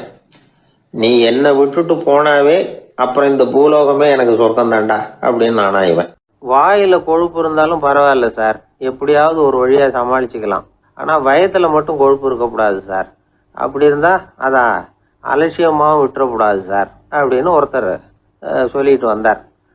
அதுக்கப்புறம் தான் அவர்கிட்ட பேசி பல விவரங்களை தெரிஞ்சுக்க முடிஞ்சது. சில பேர் சொல்லுவாங்க, எனக்கு தொந்தி கிடையாது சார், வேணும்னா என் வயத்தை அழுத்தி பாருங்க, கல்லு மாதிரி இருக்கும்பாங்க. வயிறு கல்லு மாதிரி இருந்தா உள்ள கொழுப்பு இல்லைன்னு நினைச்சிடக்கூடாது. வயிற்று தசைக்கு அடியில் உள்ள கொழுப்பு சில வாத்தியங்கள்ல இருக்குமே நரம்பு, அது மாதிரி டைட்டாக இழுத்துக்கிட்டு இருக்குன்னு அர்த்தம். அதனால தொட்டு பார்த்தா கல் மாதிரி தான் இருக்கும், இருந்தாலும் தொந்தி தான். வயத்துல கொழுப்பு அதிகமாக இருக்கிறது சங்கடம் தான். அதனால கொலஸ்ட்ரால் அளவு அதிகமாகும். இதய நோய்கள், நீரிழிவு, ஹைப்பர் டென்ஷன், ஸ்ட்ரோக்கு இது மாதிரி ரிஸ்க்லாம் அதிகமாகும். ஒருத்தர் ஒல்லியா இருக்கலாம், உடம்பு இடம் அதிகப்படியா இல்லாமல் இருக்கலாம். அப்படி இருந்தா கூட அவர் உடம்புல மற்ற பகுதியை விட வயத்துல கொழுப்பு அதிகமா இருக்கும். நாம தான் ஒல்லியா இருக்கிறோமே, நமக்கு ஒன்றும் இல்லை அப்படின்னு நினைச்சிடக்கூடாது. சரி, நம்ம வயிறு இருக்க வேண்டிய அளவை விட அதிகமா இருக்குதா இல்லையா, அதை எப்படி கண்டுபிடிக்கிறது? அதுக்கு சில வழி இருக்குது. முதல்ல நீங்க நேரா ஸ்ட்ரெயிட்டா நிமிர்ந்து நில்லுங்க. உங்க பார்வையை மட்டும் கீழே தாழ்த்தி காலு விரலை கவனிங்க. விரல் உங்களுக்கு தெரியுதா அப்படின்னா உங்க வயறு நார்மலா இருக்குன்னு அர்த்தம். கால் விரல் உங்க கண்ணுக்கு தெரியலையா அப்படின்னா உங்களுக்கு வயிறு பெருசுதான். இன்னொரு வழி இருக்கு. அது என்ன தெரியுமா? ஒரு தரையில நீட்டா படுத்துடணும். 1 மீட்டர் நீளம் உள்ள அளவுகோல் ஒன்று எடுத்துக்கோங்க. கழுத்து எலும்புல ஒரு பக்கத்தையும் இடுப்புல ஒரு பக்கத்தையும் வைங்க. பக்கவாட்டில் வைங்க, அதாவது படுக்கவாட்டில். அது நடுப்பகுதி வயத்துல முட்டி தராசு மாதிரி ஆடுதா அப்படின்னா உங்க வயிறு உங்களுக்கு ப்ராப்ளம் தான். அதனால அதை கண்டுபிடிக்கிறதுக்கு அப்படி ஒரு அளவுகோல் வச்சிருக்கிறாங்க. மருத்துவ அறிவியல் ரீதியா உங்களுக்கு தொந்தி இருக்குதா இல்லையான்னு கண்டுபிடிக்கிறதுக்கு ஒரு வழி இருக்கு. உங்க இடுப்புல வெயிஸ்ட் அப்படின்னு சொல்றோம்ல, இடுப்புல ஒரு அளவு எடுக்கணும், சுற்றளவு. இடுப்புக்கு கீழே ஹிப்புன்னு சொல்றோம்ல, அங்க ஒரு அளவு எடுக்கணும், அதிகபட்ச சுற்றளவு எடுக்கணும். அந்த அளவை இந்த அளவால வகுக்கணும். அதாவது உங்க வெயிஸ்ட் மெஷர்மெண்ட் இருக்குல்ல, அதை ஹிப்பு மெஷர்மெண்டால வகுக்கணும். இந்த விகிதம், அதாவது வெயிஸ்ட் ஹிப் ரேஷியோ, ஆண்களுக்கு 0.95க்கு மேல போகக்கூடாது, பெண்களுக்கு 0.85க்கு மேல போகக்கூடாது. அப்படி போயிட்டுதுன்னா வயிறு பெருத்திருக்குதுன்னு அர்த்தம். இது டாக்டர்கள் கண்டுபிடிக்கிற ஒரு விதம். சரி, இந்த தொந்தியை குறைக்கிறதுக்கு என்ன பண்ணலாம்? பட்னி கிடக்கலாமா அப்படின்னா அது தேவையில்லை. ஆனா கலோரி அளவை குறைக்கணும். அது எப்படி? கொழுப்பு ஆகாரத்தை குறைக்கணும். இப்போ கார்போஹைட்ரேட்டு, புரோட்டீன்லாம் இருக்குதுல்ல, அதெல்லாம் ஒரு கிராமுக்கு சுமாரா 4 கலோரி கொடுக்கும். ஆனா கொழுப்பு ஒரு கிராமுக்கு 9 கலோரி கொடுக்கும். அதனால ஒரே அளவுள்ள ஆகாரங்கள்ல கூட கலோரி வித்தியாசம் இருக்குது. கலோரி அளவு குறைச்சலா கொடுக்கக்கூடிய ஆகாரம் சாப்பிடணும். தொந்தியை குறைக்கிறதுக்கு கடுமையான உடற்பயிற்சி தேவையா அப்படின்னு கேட்டா அதுவும் தேவையில்லையா. ஆகாரத்துல கொழுப்பை குறைச்சாவே போதும், மற்ற ஆகாரம் செரிக்கிறதுக்கு லேசான உடற்பயிற்சியே போதும். வயத்தை குறைக்கிறேன்னு சொல்லி சில பேர் உட்காந்து எழுந்திருப்பாங்க, அதுவும் தேவையில்லையா. அப்படிலாம் பண்ணி உங்களை கஷ்டப்படுத்திக்க வேண்டியதில்லை. வயத்தை குறைக்கிறதுக்கு அதெல்லாம் உதவுறது இல்லை அப்படின்னு அது சம்பந்தமான நிபுணர்கள் சொல்றாங்க. இப்போ இது சம்பந்தமா 1984 ஒரு சோதனையே பண்ணி பார்த்துருக்குறாங்க. ஒரு நாளைக்கு 185 தடவை உட்காந்து எழுந்திருக்கிறது. இது மாதிரி 27 நாள் பயிற்சி பண்ணிவிட்டு பார்த்தாங்களாம். வயிற்று கொழுப்புல எந்த மாறுதலும் இல்லையா. அதனால உட்காந்து எழுந்திருக்கிற வேலையெல்லாம் தேவையில்லை. தொந்தியை குறைக்கிறதுக்கு முயற்சி பண்றவங்க தோற்றத்தை அழகாக்குறது ஒரு பக்கம் இருந்தா கூட ஆரோக்கியமான நீண்ட வாழ்வுக்கும் அவங்க அஸ்திவாரம் போடுறாங்கன்னு தான் அர்த்தம். ஒருத்தர் வந்தார், சார் எனக்கு தொந்தி இருக்கா இல்லையான்னு கண்டுபிடிக்கிறது கஷ்டமா இருக்குதுன்னார். சரி, நான் கண்டுபிடிக்கிறேன், இப்படி தரையில காலை நீட்டி ஸ்ட்ரைட்டா படுங்க அப்படின்னோம். சரின்னு படுத்துட்டார். இப்போ உங்க கண்ணை திருப்பி கால் கட்டை விரலை பாருங்க, கட்டை விரல் தெரியுதா அப்படின்னு கேட்டேன். தெரியுது சார்னார். நீங்க தெரியுதுன்னு சொல்றத நான் எப்படி நம்புறதுன்னு. அதோ தெரியுற அந்த கட்டை விரல் நுனியில ஒரு ஈ கூட உட்காந்துருக்குது பாருங்க சார் அப்படின்னார். அப்படின்னா நீங்க பாக்குறது கட்டை விரல் இல்லை சார், உங்க மூக்கு நுனி, அங்கதான் இப்ப ஈ உட்காந்துருக்குது அப்படின்னோம். மனிதர்கள்ல சில பேர் ரொம்ப வித்தியாசமா நடந்துக்குவாங்க. மற்றவங்களுக்கு அது ரொம்ப ஆச்சரியமா கூட இருக்கும். அந்த ஆள் ஒரு மாதிரி பார்த்து நடந்துக்கோ அப்படின்னு கூட சொல்றது உண்டு. இவங்களை பார்த்து நாம பித்து குளியும்போம். உளவியல் இவங்களை எக்ஸென்ட்ரிக்ஸ் அப்படின்னு சொல்லுது. இவங்களை மனநோயாளிகள்னு தவறா புரிஞ்சுக்க கூடாது. அவங்க வேற இவங்க வேற. எக்ஸென்ட்ரிக்ஸ் பத்தின சில விவரங்கள் ஒரு புத்தகத்துல இருக்கு. அதாவது ஸ்காட்லாந்துல ஒரு உளவியல் மருத்துவர் அதை எழுதியிருக்கிறார். அவர் பேரு டாக்டர் டேவிட் வீக்ஸ். அவருக்கு ஒரு உதவியாளர் இருந்தாராம். அவர் பேரு கேட் உட். இவங்க 2 பேரும் சேர்ந்து இங்கிலாந்து பூரா சுற்றி பார்த்துருக்காங்க. 3 வருஷம் சுற்றினாங்களாம். நான் சொன்னது மாதிரி ஒரு மாதிரியாக இருக்கிற ஆசாமிகள் பல பேரை சந்தித்து பேசி அவங்கள பற்றி ஆய்வுலாம் நடத்தியிருக்கிறாங்க. அப்படி நடத்தி அதை ஒரு புஸ்தகமாக எழுதியிருக்கிறாங்க. நிறைய பேசி பார்த்துட்டு அவங்க சொல்லியிருக்கிறத கேட்டால் ரொம்ப ஆச்சரியமாக இருக்குது. நாம் இவங்களை பார்த்து பித்துக்குழிங்கிறோம், எக்ஸென்ட்ரிக்ஸ் அப்படின்னு சொல்கிறோம், கிண்டல் கூட பண்ணுறோம். ஆனால் அவங்களோட அறிவு ரொம்ப தெளிவானதான். இந்த ஆராய்ச்சியாளர்கள் சொல்கிறாங்க அவங்க உடல் நலமும் ரொம்ப நல்லா இருக்குதான், உடம்புலையும் எந்த கோளாறும் இல்லையா, அவங்களுக்கு மகிழ்ச்சியும் அதிகமாக, ஆயுளும் அதிகமாக. அவங்களில் பல பேர் என்ன சொல்கிறாங்கன்னா, நீங்கள் நினைக்கிறது மாதிரி இல்லை நாங்கள், ஆனால் நாங்கள் மற்றவங்கள்லேருந்து வேறுபட்ட தன்மை உள்ளவங்க அப்படிங்கிறத ஒத்துக்கிறாங்களாம். இந்த உலகம் பிறந்ததுலேருந்தே இப்படிப்பட்ட வித்தியாசமான ஆசாமிகளும் பிறந்திருக்கிறாங்க. சரி, அப்படிப்பட்டவங்க எப்படி இருப்பாங்க? இப்போ ஒரு மகாராஜா தன்னோட நாய்க்கு லட்சக்கணக்கில் பணம் செலவு பண்ணி கல்யாணம் பண்ணி வச்சிருக்கிறார். ஒரு கோடீஸ்வரர் தான் வளர்த்துக்கிட்டு இருந்த பூனைகளுக்கு தன்னோட சொத்து பூராவை எழுதி வச்சிருக்கிறார். இது மாதிரி ஒருத்தர் 2 பேர் இல்லை, நிறைய பேர் உண்டு. சில பேர் எப்படி தெரியுமா, அவங்களுக்கு வசதியில் எந்த குறையும் இருக்காது, வீடு காரு பணம் எல்லாம் தாராளமாக இருக்கும். அப்படி இருந்தாலும் அவங்கக்கிட்ட ஒரு பழக்கம் இருக்கும். யாராவது ஒரு நண்பர் வீட்டு விசேஷத்துக்கு போயிருப்பார், இல்லைன்னா ஒரு கடைக்கு போயிருப்பார். அவங்க ரொம்பவும் மரியாதையாக வரவேற்று எல்லாம் பண்ணிகிட்டு இருப்பாங்க. ஆனால் இவர் அவங்களுக்கு தெரியாமல் ஏதாவது ஒரு பொருளை திருடி பாக்கெட்டில் போட்டுட்டு வந்துடுவார். அப்படி வந்தால் தான் இவருக்கு திருப்தி. பல பேர் அவங்க வளர்த்த பிராணிகளுக்கு பளிங்கு கல்லால் சமாதி கட்டி வச்சிருக்கிறாங்க. இப்படிலாம் பண்ணுறாங்க. பல பேர் அவங்களுக்கு பிடித்தமான ஒருத்தர் எப்படியோ அதே மாதிரி தலைமுடி தாடி வச்சுக்கிறது, உடை உடுத்திக்கிறது, மலை குகையில் போய் குடியிருக்கிறது, இப்படி எவ்வளவோ வினோதமான நடவடிக்கைகள். இவங்களையெல்லாம் ஆய்வு பண்ணின டாக்டர் வீக்ஸ் என்ன சொல்கிறாரு தெரியுமா? பொதுவாக இவங்க உயர்ந்த புத்திசாலிகளாக இருக்கிறாங்க. ஒருமைப்பட்ட மனம், கருமையுமே கண்ணான பண்பு, தனிமையை நாடுற மனப்பான்மை எல்லாம் இவங்களுக்கு உண்டு. அவங்களில் பல பேர் அவங்க பெற்றோருக்கு முதல் குழந்தை அல்லது ஒரே குழந்தை இப்படி தான் இருக்கிறாங்க. இது மாதிரியானவங்க பெண்கள் 1 பங்குன்னா ஆண்கள் 2 பங்கு. இவங்கெல்லாம் ஆக்கப்பூர்வமான செயல் செய்கிறாங்க. அப்படிப்பட்டவங்களாக தான் இருக்கிறாங்க. அடுத்தவங்க கிட்ட அன்பு காட்டுறவங்களா இருக்கிறாங்க, உற்சாகம் ஊட்டுறவங்களா இருக்கிறாங்க. அவங்களுடைய ஆக்கப்பூர்வமான பணிகளுக்கு ஊக்கம் கொடுத்தா அவங்க மன சந்தோஷமும் உடல் நலமும் பெருகும், ஆயுளும் கூடும். இதெல்லாம் அந்த டாக்டருடைய கண்டுபிடிப்பு. பித்துக்குழித்தனத்துக்கும் மனநோய்க்கும் வித்தியாசம் உண்டுங்கிறத சொல்கிறது தான் இந்த தகவல். அதனால் 2ம் ஒன்றுன்னு நினச்சிடக்கூடாது. ஒரு நண்பன் ஒருத்தனை பற்றி சொல்கிறோம். அவன் எந்த வகைன்னு நீங்களே முடிவு பண்ணுங்களேன். அவன் ஒரு கல்யாண வீட்டுக்கு போய் சாப்பிட்டுட்டு வெளியில் வந்தோம். அவன் கூட வெளியில் வந்த உடனே ரொம்ப நேரமாக தன்னோட செருப்பை தேடிக்கிட்டு இருந்தான். என்னப்பா இன்னுமா உன் செருப்பு கிடைக்கல அப்படின்னு கேட்டோம். இல்லை என்னது முன்னாடியே கிடைச்சுட்டுது, அதை விட நல்லதா ஏதாவது கிடைக்குமான்னு பார்க்குறேன் அப்படின்னா அவன். ஒரு அரசன், அவனுக்கு வயசாயிட்டுது. அதனாலேயே இந்த கவலை பயம் எல்லாமும் அதிகமாயிட்டுது. மரண பயம், ராத்திரியில் சரியாக தூங்க முடியல, இப்படி ஆயிட்டுது நிலைமை. அந்த அரசன் ஏற்கனவே எப்படின்னா போர்க்களங்களில் எத்தனையோ பேரை ஓட ஓட விரட்டி இருக்கிறான். இருந்தாலும் இப்போ அந்த துணிச்சல்லாம் எங்கேயோ போயிட்டுது. பேசாமல் படுத்துருக்கிறான்.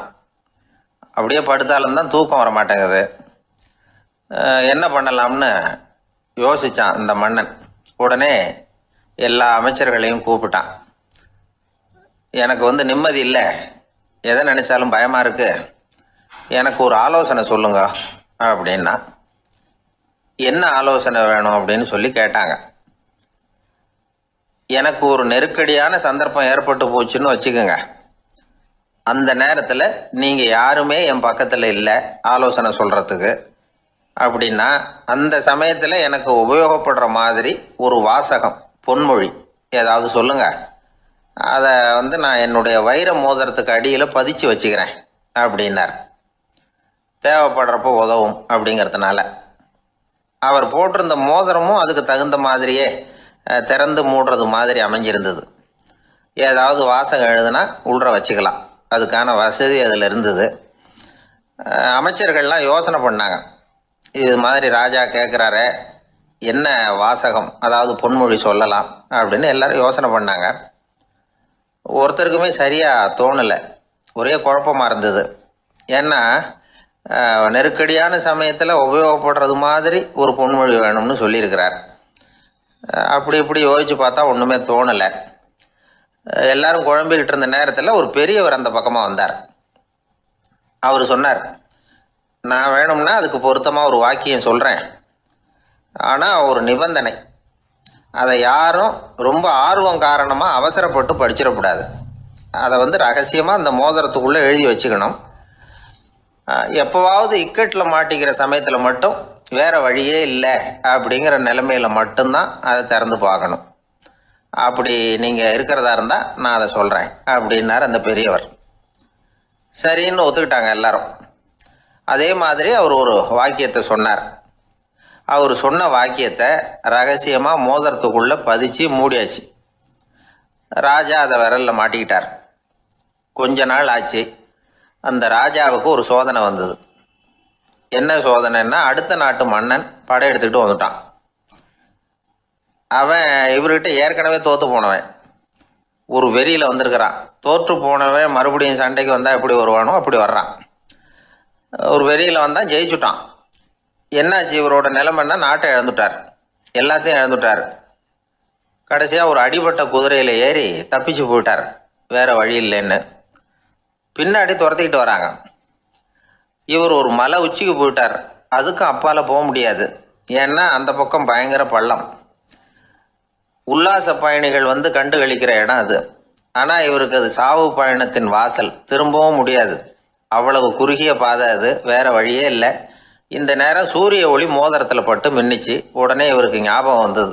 மோதிரத்தை திறந்து படிக்கிறார். அதில் இருந்த வாசகம், இந்த நிலையும் மாறிவிடும், this too will pass away. அவருக்கு ஒரு தைரியம் வந்தது. பின்னாடி வந்தவங்களும் திசை மாதிரி வேறு எங்கேயோ தேடி போயிட்டாங்க. அவங்க விரட்டிக்கிட்டு வரலைன்னா இவ்வளவு அழகான ஒரு இடம் இருக்கிறதே எனக்கு தெரியாமல் போயிருக்குமேன்னு நினச்சார். இவ்வளவு அழகை ரசிக்கிறதுக்காக ஒரு நாட்டையே கூட இழக்கலாம்னு தோணுச்சு அவருக்கு. அமைதியாக அந்த அழகை ரசித்தார். எதிரிகள்லாம் எங்கேயோ போயிட்டாங்க. மன்னர் நாடு திரும்பினார். மறுபடியும் படைகளை திரட்டினார். கொஞ்ச நாளில் படை எடுத்துக்கிட்டு போனார். யாருக்கிட்ட தோற்று போனாரோ அவரையே வெற்றி கண்டு திரும்பி வர்றார். வரவேற்பு விழா பிரமாவப்படுது. ஆடல் பாடல் கோலாகலம். இதை பார்த்தது அந்த ராஜாவுக்கு தலைகால புரியல. நம்மளை இனிமேல் யாராலையும் ஜெயிக்க முடியாதுன்னு நினைச்சார். அகம்பாவம் லேசாக எட்டி பார்த்தது. இப்போ மறுபடியும் சூரிய ஒளிப்பட்டு மோதிரம் மின்னிச்சு. அதை திறந்து மறுபடியும் படிக்கிறார்.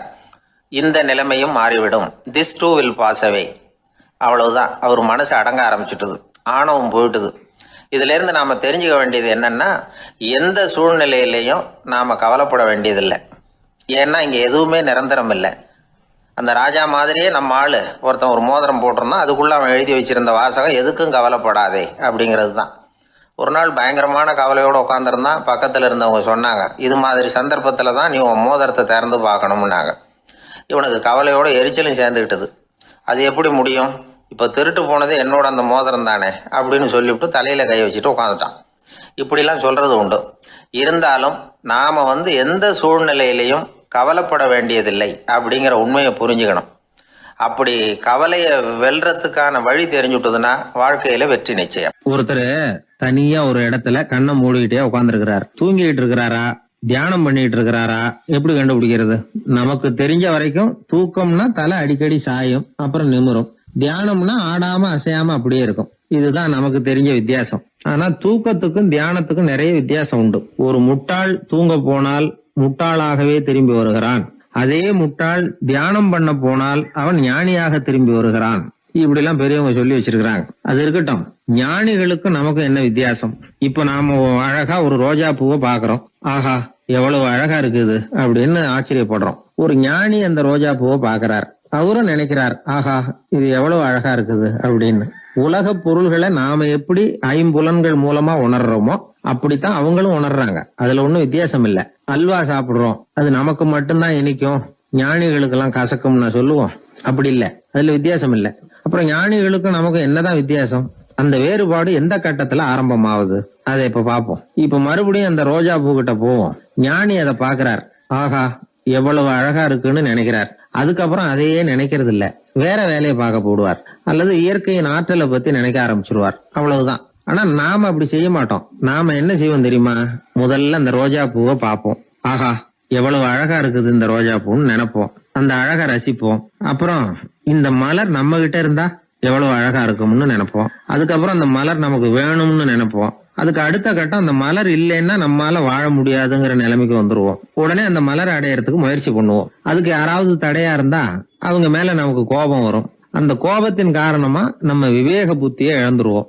யாருகிட்ட எப்படி நடந்துக்கணுங்கிறத மறந்துடுவோம். அதன் காரணமா ஞாபக மறதி ஏற்படும். அதாவது முன்பு விவேக புத்தி மழுங்கி இருந்ததுன்னா அது இப்ப அடியோட இல்லைங்கிற நிலைமை வந்துடும். அதன் காரணமா நம்ம புத்தியை இழந்துருவோம், கடைசியில அழிவோம். இந்த நிலைமை நமக்கு வந்துடக்கூடாதுன்னா அதுக்கு என்ன செய்யணும்? நமக்கு கெடுதல் செய்யக்கூடிய ஆசைகளை ஆரம்பத்திலேயே கிள்ளி எறிஞ்சிடணும். ஒரு விஷயம் என்ன தெரியுமா? எந்த ஆசைக்குமே முதல்ல வலு கிடையாது. அதை பத்தி நாம நினைக்க நினைக்கதான் அதுக்கு வலு உண்டாகுது. இளம் தளிரா இருந்தது இப்ப பெரிய மரமா ஆயிடுது. ஞானிகள் இந்த அளவுக்கு அதை வளர விடுறது இல்ல. அதுதான் நமக்கும் அவங்களுக்கும் உள்ள வித்தியாசம். ஒரு இளைஞன் கையில ஒரு குச்சியை வச்சுக்கிட்டு நடந்து போயிட்டு இருக்கிறான். இன்னொரு வயசானவர் கையில ஒரு குச்சியை வச்சுக்கிட்டு நடந்து போறார். அது அவருக்கு ஊன்றுகோல். அது இல்லைன்னா அவரால் நடக்க முடியாது. அது தவறி கீழே விழுந்தா அவரும் விழுந்துருவார். ஆனா அந்த இளைஞன் அப்படி இல்ல. அவனுடைய கைத்தடியை யாராவது எடுத்துக்கிட்டு போனா கூட அவன் கவலைப்பட மாட்டான். அவன் அந்த கைத்தடியை பயன்படுத்துறது மாதிரி தான் ஞானிகள் உலக பொருள்களை பயன்படுத்துறாங்க. ஆனா நம்ம மாதிரி சாதாரண ஆளுங்க அந்த வயசானவர் கைத்தடியை பயன்படுத்தினது மாதிரி உலக பொருள்களை பயன்படுத்துறோம். இதுதான் ஞானிகளுக்கும் நமக்கும் உள்ள வித்தியாசம். ஞானிங்கிறவர் பொருள்களை துறக்க மாட்டார். அதுகள் பேர்ல உள்ள பற்றுதலை தான் துறப்பார். எனக்கு தெரிஞ்ச ஞானி ஒருத்தர் இருக்கிறார். அவர் சொன்னார், 1988 ஜூன் மாதம் 1 தேதியை என்னால மறக்க முடியாதுன்னார். ஏன்னு கேட்டேன். அதுதான் எனக்கு ஞானம் வந்த நாள்னார். அப்படியா? ஆமா, அன்னைக்குதான் எனக்கு கல்யாணம் ஆச்சு. என் மனைவி பேரு ஞானம் அப்படின்னார். அதனால ஞானம் ஒவ்வொருத்தருக்கும் ஒவ்வொரு மாதிரி வரும். அதனால நாம ஞானிகளுடைய வாழ்க்கையை பார்த்து அவர்களை நெருங்க முடியுமான்னு பார்க்கணும். அந்த முயற்சி நமக்கு தேவை. அந்த வகையில நம்ம வாழ்க்கையை அமைத்து கொண்டால் வாழ்க்கையில படிப்படியா முன்னேறலாம். படிப்படியா வாழ்க்கையை அனுபவிக்க முடியும். ஒரு ராஜா இருந்தார். அவருக்கு என்ன பொழுதுபோக்கு தெரியுமா? தன்னை சுத்தி இருக்கிறவங்க கிட்ட ஏடா கூடமா ஏதாவது கேள்வி கேட்க வேண்டியது, அவங்க பதில் சொல்ல தெரியாம முழிக்கிறாங்கல்ல, அதை பார்த்து ரசிக்க வேண்டியது. இப்படி ஒரு சுபாவம் அவருக்கு. ஒரு நாள் அவருடைய மந்திரி ஒருத்தர் அவர்கிட்ட மாட்டினார். அவரை கிட்டத்துல கூப்பிட்டு, அமைச்சரே எனக்கு ஒரு சந்தேகம்னார். என்னன்னார் அமைச்சர். கடவுள் இருக்கிறாரா அப்படின்னு ஒரு கேள்வி கேட்டாராம். ஆமா இருக்கிறார் அப்படின்னாராம் அவரு. அவர் என்ன சர்வ வல்லமை படைச்சவரா அப்படின்னாராம். ஆமா அரசே, அவன் இல்லாம ஒரு அணுவும் அசையாது. இருந்த இடத்துல இருந்தே கண் சிமிட்டுகிற நேரத்துல ஏராளமான அற்புதங்களை நிகழ்த்த அவனன்றி யாரால் முடியும் அப்படின்னாராம் அமைச்சர். இந்த இடத்துலதான் எனக்கு இன்னொரு சந்தேகம்னாரா ராஜா. என்ன சொல்லுங்கன்னார். நீங்க சொல்றீங்க அவர் சர்வ வல்லமை படைச்சவர், இருந்த இடத்துல இருந்தே ஏராளமான அற்புதங்களை செய்யக்கூடியவர்னு.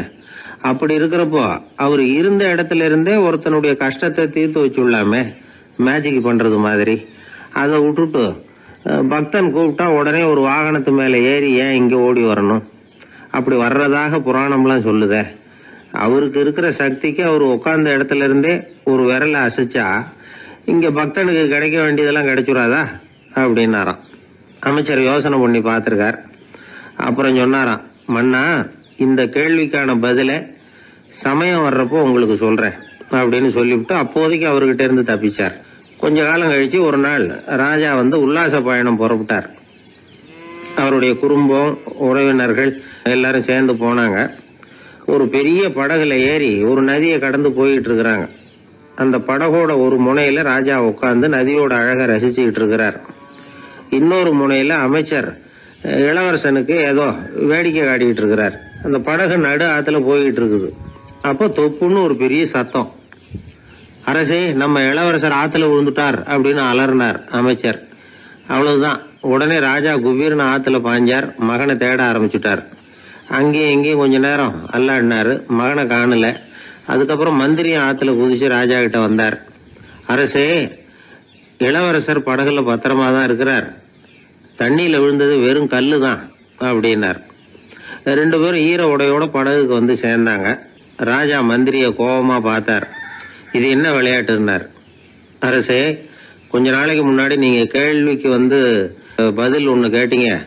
அந்த கேள்விக்கான பதில நீங்க அனுபவ ரீதியா உணரணும்னு ஆசைப்பட்டேன். அதனாலதான் இப்படின்னார். அப்புறம் விளக்கம் கொடுத்தார்.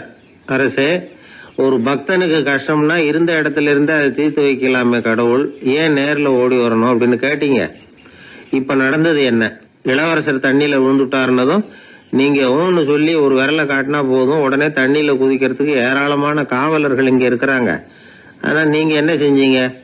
இளவரசர் விழுந்துட்டாருன்னதும் அவர் எந்த பக்கம் எந்த திசையில விழுந்தாருன்னு கூட கேட்காம உடனே தண்ணியில குதிச்சிங்க. அப்படி உங்களை குதிக்க வச்சது எது? மகன் மேல உள்ள பாசம், அன்பு. அது மாதிரிதான் கடவுளும் ஓடி வர்றார் அப்படின்னார். அதுக்கப்புறம் அந்த ராஜா ஏடம் கூடமா எதுவும் கேள்வி கேட்கறதே இல்லையா, அந்த பழக்கத்தை விட்டுட்டாராம்.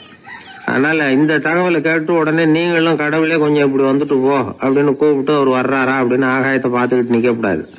இந்த கதையோட கருத்து என்னன்னா, அன்பிற்கும் உண்டோ அடைக்கும் தாழ் அப்படிங்கிறது தான்.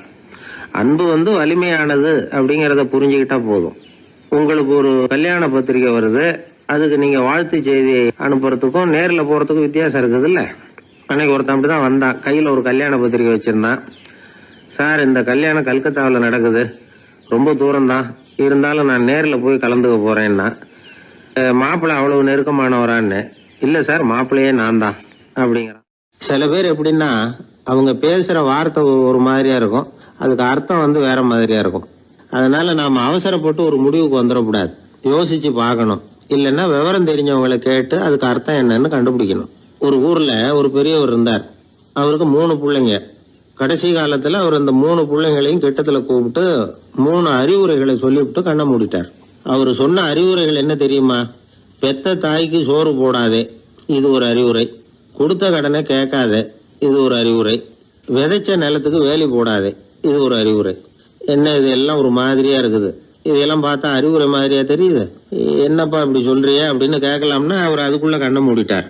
சரி, அப்பா சொல்லிவிட்டு போன அறிவுரைக்கு அர்த்தம் என்ன, அதை எப்படியாவது கண்டுபிடிப்போம் அப்படின்னு சொல்லி அந்த 3 பிள்ளைங்களும் ஆளுக்கு ஒரு அறிவுரையை எடுத்துக்கிட்டு வெளியில புறப்பட்டாங்களாம், விவரம் தெரிஞ்சவங்களை கேட்கலாம்னு. ஒரு பெரியவர் வந்தார், அவரை பார்த்து விளக்கம் கேட்டாங்க. ஐயா, கொஞ்சம் நெல்லுங்க, எங்க அப்பா சாகர சமயத்துல பெத்த தாய்க்கு சோறு போடாதேன்னு சொல்லிவிட்டு போனார், அப்படின்னா என்ன அர்த்தம் அப்படின்னு கேட்டாங்க. அந்த பெரியவர் கொஞ்சம் யோசனை பண்ணி பார்த்துட்டு அப்புறம் விளக்கம் சொன்னார். பெத்த தாய்க்கு சோறு போடாதேன்னா பொதுவா வயசானவங்களுக்கு அடிக்கடி கோபம் வரும். மருமகளோ மற்றவங்களோ சோறு போட்டா சீரா போட்டா ஐயோ குறைச்சி போடுறாளே, தாராளமா போடுறதுக்கு மனசு வரலையேம்பாங்க. தாராளமா போட்டா ஐயோ இப்படி மாட்டுக்கு கொட்டுறது மாதிரி கொட்டுறாளேம்பாங்க. ஆக எப்படி போட்டாலும் கோபம் வரும். அதனால இவங்களுக்கெல்லாம் நாம சோறு போடக்கூடாது, அவங்களா எடுத்து போட்டுக்கிற மாதிரி அவங்களுக்கு முன்னாடி வச்சுடணும். அதுதான் புத்திசாலித்தனம். அததான் உங்க அப்பா பெத்த தாய்க்கு சோறு போடாதேன்னு சொல்லியிருக்கிறார். போடாதேன்னா அவங்களா எடுத்துக்கிற அளவுக்கு அவங்க முன்னாடி சோத்தை வச்சிருங்க, அவங்க வேணுங்கிறத எடுத்துக்கிட்டோம்னு அர்த்தம் அப்படின்னு விளக்கம் கொடுத்தாரு அந்த பெரியவர். சரிங்க, அடுத்தபடியா எங்க அப்பா கொடுத்த கடனே கேட்காதேன்னு சொன்னாரு, அது எப்படிங்க நாங்க கேட்காம இருக்க முடியுமா அப்படின்னு கேட்டிருக்காங்க. பெரியவர் சொன்னார், கொடுத்த கடனை கேட்காதேன்னா கடனை கொடுத்துட்டு அதை கேட்டு வாங்குற அளவுக்கு நடந்துக்கிறவனுக்கு கடன் கொடுக்காதேன்னு அர்த்தம். கொடுத்த கடனை கேட்காமலே திருப்பி கொண்டாந்து கொடுக்கற நல்லவங்களா பார்த்து கடனை கொடுக்கணும். அததான் உங்க அப்பா அப்படி சொல்லி இருக்கிறார், கொடுத்த கடனை கேட்காதேன்னு அப்படின்னு விளக்கம் கொடுத்தார். உடனே இவங்க அந்த 3வது விஷயத்தையும் சொல்லி விளக்கம் கேட்டாங்க. விதைச்ச நிலத்துக்கு வேலி போடாதேன்னு சொன்னாரு, அது எப்படி வேலி போடாம இருக்க முடியும் அப்படின்னு கேட்டாங்க. ஏன் முடியாது? நம்ம நிலத்தை சுத்தி இருக்கிற நிலத்துக்கு சொந்தக்காரங்க எல்லாம் நல்லவங்களா இருந்துட்டா நம்ம நிலத்துக்கு வேலி போட வேண்டிய அவசியம் இல்லையே, வேற பாதுகாப்பு தேவையில்லையே. அதனால நல்லவங்க நிலத்துக்கு மத்தியில நம்ம நிலம் இருக்கிறது மாதிரி பாத்துக்கணும், அதுதான் அதுக்கு அர்த்தம் அப்படின்னாரு அந்த பெரியவர். அதுக்கு பிறகுதான் இந்த பிள்ளைங்களுக்கு அப்பா சொன்ன புத்திமதியோட பொருள் புரிஞ்சுதான். ஒரு பெரியவர் இந்த உலகத்தை விட்டு போகக்கூடிய நிலைமையில இருக்கிறார், கட்டில படுத்திருக்கிறார். சொந்தக்காரங்க எல்லாம் கூப்பிட்டு ஆளுக்கு ஒரு புத்திமதி விதமா சொல்லிக்கிட்டே இருக்கிறார். அவங்க எல்லாம் கிட்டத்துல அவர் சொல்ற புத்திமதியை கேட்டுட்டு போறாங்க. கடைசியா அவரோட மனைவி கிட்டத்துல வந்தாங்களாம். எனக்கு என்ன புத்திமதி சொல்லிட்டு போறீங்க அப்படின்னு கேட்டிருக்காங்க. உனக்கு எதுவும் புத்திமதி சொல்ல வேணாம்னு நினைக்கிறேன்னாராம் அவரு. ஏன்னு கேட்டாங்களாம் இவங்க. இதுவரைக்கும் நான் சொன்ன எந்த புத்திமதியை நீ ஒழுங்கா கேட்டிருக்கிற அப்படின்னு சொன்னாராம். ஒருத்தர் வேகமா வந்தார், அவசரமா ஒரு செய்தித்தாள் வாங்கினார். அதை விட வேகமா அங்கேயே நின்றுகிட்டு அதை புரட்டினார். ஒரு நிமிஷம் என்னத்தையும் ஆர்வமா பார்த்தார். அதுக்கப்புறம் நிதானமா பேப்பரை மடிச்சு வச்சுக்கிட்டு அவசரம் இல்லாம நடந்து போனார். அவர்கிட்ட மெதுவா போய், அப்படி என்னத்த சார் அவ்வளவு ஆர்வமா பாத்தீங்க அப்படின்னு கேட்டோம். கடையில பேப்பர் வாங்கின உடனே முதல் காரியமா அதை பாத்துருவேன் சார் அப்படின்னார். ஏதேன்னு கேட்டோம். அதுதான் சார் ராசி பலன், அதை பார்த்தாதான் எனக்கு எல்லாமே சரியா ஓடும் அப்படின்னார். அது சரி சார், ராசி பலன்ல என்ன போட்டிருக்கு அப்படிங்கறத பாக்குறீங்க, சரி அதுல போட்டிருக்கிறது பிரகாரம் அன்னைக்கு சரியா நடக்குதா அப்படின்னு கேட்டோம். நடக்குதா இல்லையானெல்லாம் சரி பார்த்துட்டு இருக்க மாட்டேன் சார், காலையில அதை பார்க்கணும், அதுல ஒரு ஆவல், அவ்வளவுதான். கிட்டத்தட்ட எல்லாருமே இதே மாதிரி ஒரு ஆர்வத்துலதான் அதை பார்த்துட்டு இருக்கிறாங்க. ராசி பலன் பாக்குற பழக்கம் தமிழர்கள் கிட்ட ரொம்ப அதிகமா இருக்குதுங்கிறார் ஒரு பேராசிரியர். அவர் எழுதியிருந்த ஒரு ஆய்வு கட்டுரை ஒண்ணு சமீபத்துல படிச்சோம். ராசி பலன் போடாம வர்ற நாளிதழ்கள் இங்க வந்து ரொம்ப குறைச்சல். அது போட்டாதான் அதிகமா விற்பனை ஆகுது. அதனால அதுல நம்பிக்கை இல்லாதவங்க கூட அதை போட்டுக்கிட்டு இருக்கிறாங்க. ரொம்ப வேடிக்கை சார். மெட்ராஸ்ல பேப்பர் வாங்கி தன்னோட ராசி பலன் பார்த்துட்டு பெங்களூர்ல ஓடுற குதிரை மேல பணம் கட்டுறவங்களும் உண்டு. ராசி பலன் பார்த்துட்டு லாட்டரி சீட் வாங்குறவங்களும் உண்டு. இந்தியாவில் அச்சாகிற மொத்த லாட்டரி சீட்ல 70% தமிழ்நாட்டில தான் விற்பனை ஆகுதான். இது முன்னாடி இங்க அனுமதி இருந்த காலத்துல உள்ள கணக்கு. இப்பதான் அதை கட்டுப்பாடு பண்ணியாச்சு. வான் மண்டலம் பூ மண்டலத்தை பாதிக்கிறது உண்மைதான். அதை வந்து அறிவியல் பூர்வமா சிந்திக்கணும். அதை விட்டுட்டு இன்று நண்பரால் பண வரவு அப்படின்னு ராசி பலன் பார்த்துக்கிட்டு இருக்கிறோம். நம்முடைய நண்பன் இன்னைக்கு பணம் கொண்டாந்து கொடுக்க போறான்ங்கிறது ஆகாயத்துல உள்ள நட்சத்திரத்துக்கு எப்படி தெரியும்? அதுவும் இல்லாம இங்க உள்ள நண்பர்கள் எந்த காலத்துல பணம் கொண்டாந்து கொடுத்திருக்காங்க. நண்பர்களை வந்து பக்கத்திலேயே இருந்து பாக்குற நம்மாலேயே புரிஞ்சுக்க முடியல. எங்கேயோ இருக்கிற நட்சத்திரத்துக்கு என்ன தெரியும்? ஒரு காலத்துல நாம வாழ்கிற இந்த பூமி ஒரே இடத்துல நிலையா நிக்குதுன்னு சூரியனும் சந்திரனும் பூமியை சுத்திக்கிட்டு வருதுன்னு நம்பிக்கிட்டு இருந்தோம். அந்த காலத்துல உருவான ராசி பலன் கொள்கையை சூரியனை சுத்தி தான் பூமி வருதுன்னு தெரிஞ்சுக்கிட்ட இந்த காலத்திலயும் நம்பிக்கிட்டு இருக்கிறது ரொம்ப வினோதம் தான். இந்த ராசி பலன் பாக்குற பழக்கம் நம்முடைய ஊக்கத்தை இழக்க செய்யக்கூடிய ஒரு பழக்கம். அது வேண்டியது இல்லைங்கிறது தான் அறிவாளிகள் கருத்து. இப்போ ஒரு உதாரணத்துக்கு நாமே ஒரு சோதனை செஞ்சு பார்ப்போமே. ஒரே நாள் வந்த தினசரி பேப்பர்கள் சிலதை எடுத்துக்கிட்டோம். அதுல ஒரே ராசிக்கு ஒவ்வொரு பேப்பர்லயும் என்ன பலன் போட்டிருக்கு பாக்கலாமா? என்னுடைய நண்பர் ஒருத்தர் ராசிக்கு ஒவ்வொரு செய்தித்தாள்லயும் என்ன ராசி பலன்னு பார்த்தோம். ஒரு பேப்பர்ல செலவும் சிரமமும் அப்படின்னு போட்டிருக்கு. இன்னொரு பேப்பர்ல சுலபமாக நன்மை அப்படின்னு போட்டிருக்கு. இதுல எதை நம்புறது? நீங்களும் ஒரு நாள் இதை சோதிச்சு பாருங்க. பல பேப்பர் வாங்கி உங்க ராசிக்கு ஒவ்வொரு பேப்பர்லயும் என்ன போட்டிருக்குன்னு பாருங்க. எல்லாம் ஒரே விதமா இருக்காது, மாறி மாறி இருக்கும். என்னுடைய நண்பர் ஒருத்தர் நானும் ஒரு நாள் கடையில பேப்பர் வாங்கணும். நண்பர் வந்து ராசி பலன்ல எல்லாம் ரொம்ப நம்பிக்கை இல்லாதவர். இருந்தாலும் நான் பேப்பர் வாங்கின உடனே உங்க ராசி என்ன சொல்லுங்க, பலன் என்னன்னு பாக்கலாம்னு. அவர் சிரிச்சுக்கிட்டு அதெல்லாம் டூப்புங்க, அதை ஏன் பாக்குறீங்க, சும்மா சொல்லுங்கன்னு. என் ராசி தனுசு, அதுல பண வரவுன்னு போட்டிருக்கோம் அப்படின்னாரு. நான் பார்த்தேன், ஆச்சரியப்பட்டு போயிட்டேன். பண வரவுன்னு தான் போட்டிருக்கு சார், அது எப்படிங்க பார்க்காமலே கரெக்டா சொல்லிவிட்டீங்க அப்படின்னு கேட்டேன். அவர் மெதுவா கிட்ட வந்து காதோட காதா சொல்றார், அந்த பேப்பருக்கு தினமும் ராசி பலன் எழுதி கொடுக்கறதே நான் தான் சார் அப்படின்னார். உனக்காக நான் என்ன வேணும்னாலும் செய்யறதுக்கு தயாரா இருக்கிறேன் அப்படின்னாரு ஒருத்தர். சரி, வேற ஒன்னும் வேணாம், ஒரு 10 ரூபா பணம் இருந்தா கைமாத்தா கூடு, நாளைக்கு தந்துடுறேன் அப்படின்னாரு இன்னொருத்தர். அவ்வளவுதான், நான் அவசரமா ஒரு ஆளை பார்க்க வேண்டியிருக்கு, அப்புறமா வந்து உன்னை பாக்குறேன் அப்படின்னு சொல்லிவிட்டு அந்த ஆள் நழுவி போயிட்டார். இதுதான் இன்னைக்கு உலக நிலவரம். ஆனா ஒருத்தர் மேல உண்மையாவே அன்பு செலுத்துறது அப்படிங்கறது ரொம்ப பெரிய விஷயம். பக்தி செலுத்துறதுங்கிறது அதை விட பெரிய விஷயம். பக்தினா ஏதோ கோயிலுக்கு போய் சாமி கும்பிட்டு வர்றது இல்ல. பக்தியோட எல்லை எதுன்னு தெரிஞ்சுக்கிறதுக்கு உங்களுக்கு ஆசையா இருக்குதா அப்படின்னா ஒரு கதை உண்டு, அதுக்கு அதை கேளுங்க. அதாவது மயூர சர்மன் அப்படின்னு ஒருத்தர் இருந்தான். கிருஷ்ணர் மேல அவன் ரொம்ப பக்தியா இருந்தான். ஒரு நாள் கிருஷ்ணர் வந்து அவனை பார்த்துட்டு போலாம்னு நினைச்சு வந்தாரு. கிருஷ்ணரை பார்த்த உடனே அவனுக்கு ரொம்ப மகிழ்ச்சி இருக்காது. அப்படின்னா என்ன, வழக்கமா பக்தர்கள் தானே பகவான் கிட்ட ஏதாவது கேட்கறது வழக்கம். இங்க வந்து பகவான் வந்து பக்தனை பார்த்து கேட்க ஆரம்பிச்சுட்டாரு. இத பாருப்பா, உங்ககிட்ட நான் ஒண்ணு கேட்பேன், கொடுப்பியா அப்படின்னார். பக்தன் மாட்டேன் நான் சொல்லுவான், நீங்க என்ன கேட்டாலும் அதை கொடுக்கறதுக்கு நான் சித்தமா இருக்கிறேன் அப்படின்னா மயூர சர்மன். உன்னோட மகன் ஒருத்தன் இருக்கானே 5 வயசுல, அவன் தான் எனக்கு வேணும்னாரு. இவன் கொஞ்சம் கூட தயங்கல, சரி தந்தேன் அப்படின்னு சொல்லிவிட்டான். கிருஷ்ணர் பார்த்தார், அவன் உடம்பு பூராவும் எனக்கு தேவையில்லை, அவன் உடம்போட வலது பாகம் மட்டும் எனக்கு போதும்னாரு. அதுக்கும் சரி அப்படியே கொடுக்குறேன். இவன் அந்த சின்ன பையனை நிக்க வச்சு அவன் தலையில இருந்து ஒரு ரம்பத்தால அறுக்கணும், அப்பதானே அது 2 பாகமா ஆக்க முடியும் அப்படின்னாரு. சரி அப்படியே செய்யறேங்கிறான் அவன். அந்த ரம்பத்தை நீ ஒரு பக்கம் பிடிச்சுக்கணும், உன்னோட மனைவி ஒரு பக்கம் பிடிச்சுக்கணும், நீங்க 2 பேரும் அப்படி பிடிச்சுக்கிட்டு அதை அறுத்து அவனை 2 துண்டாக்கணும் அப்படிங்கிறார். அதுக்கும் சரிங்கிறான். அப்படி செய்யறப்போ நீயும் அழப்படாது, உன்னுடைய மனைவியும் அழப்படாது அப்படின்னு அடுத்த கண்டிஷன். அதுக்கும் சரிங்கிறான். அடுத்த அப்படி ஒரு கண்டிஷன் போடுறாரு, அதாவது உன்னுடைய மகனும் அழப்படாது அப்படிங்கிறார். அதுக்கும் சரின்னு ஒத்துக்கிட்டான். இவ்வளவு நிபந்தனைகள் பேர்ல தான் உன் மகனோட வலது பாகத்தை நான் ஏத்துக்குவேன், இல்லன்னா ஏத்துக்க மாட்டேன் அப்படின்னு சொல்லிவிட்டாரு அவர். உங்களோட அத்தனை நிபந்தனைகளுக்கும் கட்டுப்பட்டு நாங்க நடக்கிறோம் அப்படின்னு சொல்லிவிட்டான் மயூர சர்மன். உடனே மகனை கூப்பிட்டான். அவன் வந்து நின்னான், அவனை குளிப்பாட்டினான், புது ஆடைகள் போட்டு விட்டான். அதுக்கப்புறம் ஒரு ரம்பத்தை எடுத்து அறுக்க ஆரம்பிச்சான். ஒரு பக்கம் அவன், இன்னொரு பக்கம் அவனுடைய மனைவி, நடுவுல அந்த பையன். அவங்க 2 பேர் கண்ணிலேயும் கண்ணீர் கொஞ்சம் கூட வரவே இல்லை. ஆனா அந்த சின்ன பையனோட இடது கண்ணில இருந்து மட்டும் கண்ணீர் வழிய ஆரம்பிச்சுட்டுது. இத கிருஷ்ணர் பார்த்துட்டார். என்னோட நிபந்தனைப்படி நீங்க நடந்துக்கல, அதனால உங்க பையனோட வலது பாகம் எனக்கு வேணாம்னு விட்டார். நாங்க 2 பேரும் அழலையே அப்படின்னா மயூர சர்மன். நீங்க அழல சரி, ஆனா உங்க பையனோட இடது கண்ணு மட்டும் அழுதுது அப்படின்னார். உடனே அந்த சின்ன பையன் என்ன சொன்னான் தெரியுமா? ஐயா, என் உடம்போட வலது பாகத்தை மட்டும் தானே பகவான் வந்து கேட்டாரு, வலது பாகம் பண்ணின புண்ணியத்தை இடது பாகம் பண்ணலையே அப்படின்னு நினைச்சுதான் இடது கண்ணு அழுதுகிட்டு இருக்குது அப்படின்னா. உடனே கிருஷ்ணர் கண்ணுல தண்ணி வர ஆரம்பிச்சுட்டுதான். அந்த பையனை கட்டி பிடிச்சுக்கிட்டார். அவன் பழைய மாதிரி முழுசா ஆயிட்டான். இதுதான் பக்தியின் எல்லை அப்படின்னு விளக்கம் கொடுத்தார் ஒரு ஆன்மீக பேச்சாளர். பக்தியோட எல்லையை புரிஞ்சுக்கிறதுக்காக இந்த கதை. நீங்க உடனே பகவான் வந்து இப்படி எல்லாம் வந்து நின்னுகிட்டு பையனை வெட்டி விடு அப்படின்னு எல்லாம் கேட்பாரா அப்படின்னு எல்லாம் கற்பனை பண்ணக்கூடாது. ஆன்மீக விஷயங்களை வந்து ஆன்மீக நோக்கத்துல புரிஞ்சுக்கணும். அதுதான் முக்கியம். பக்தியோட எல்லைக்கே நம்மால போக முடியலன்னாலும் ஒரு ஓரத்துக்காவது போய் சேர முடியுதா அப்படின்னு முயற்சி பண்ணி பார்க்கலாம். அதுக்காக தான் இவ்வளவு. இப்போ நம்ம ஆளுங்களோட பக்தி எந்த அளவுக்கு இருக்குங்கிறத புரிஞ்சுக்கிறதுக்கு வேணும்னா ஒரு உதாரணம் சொல்லலாம்.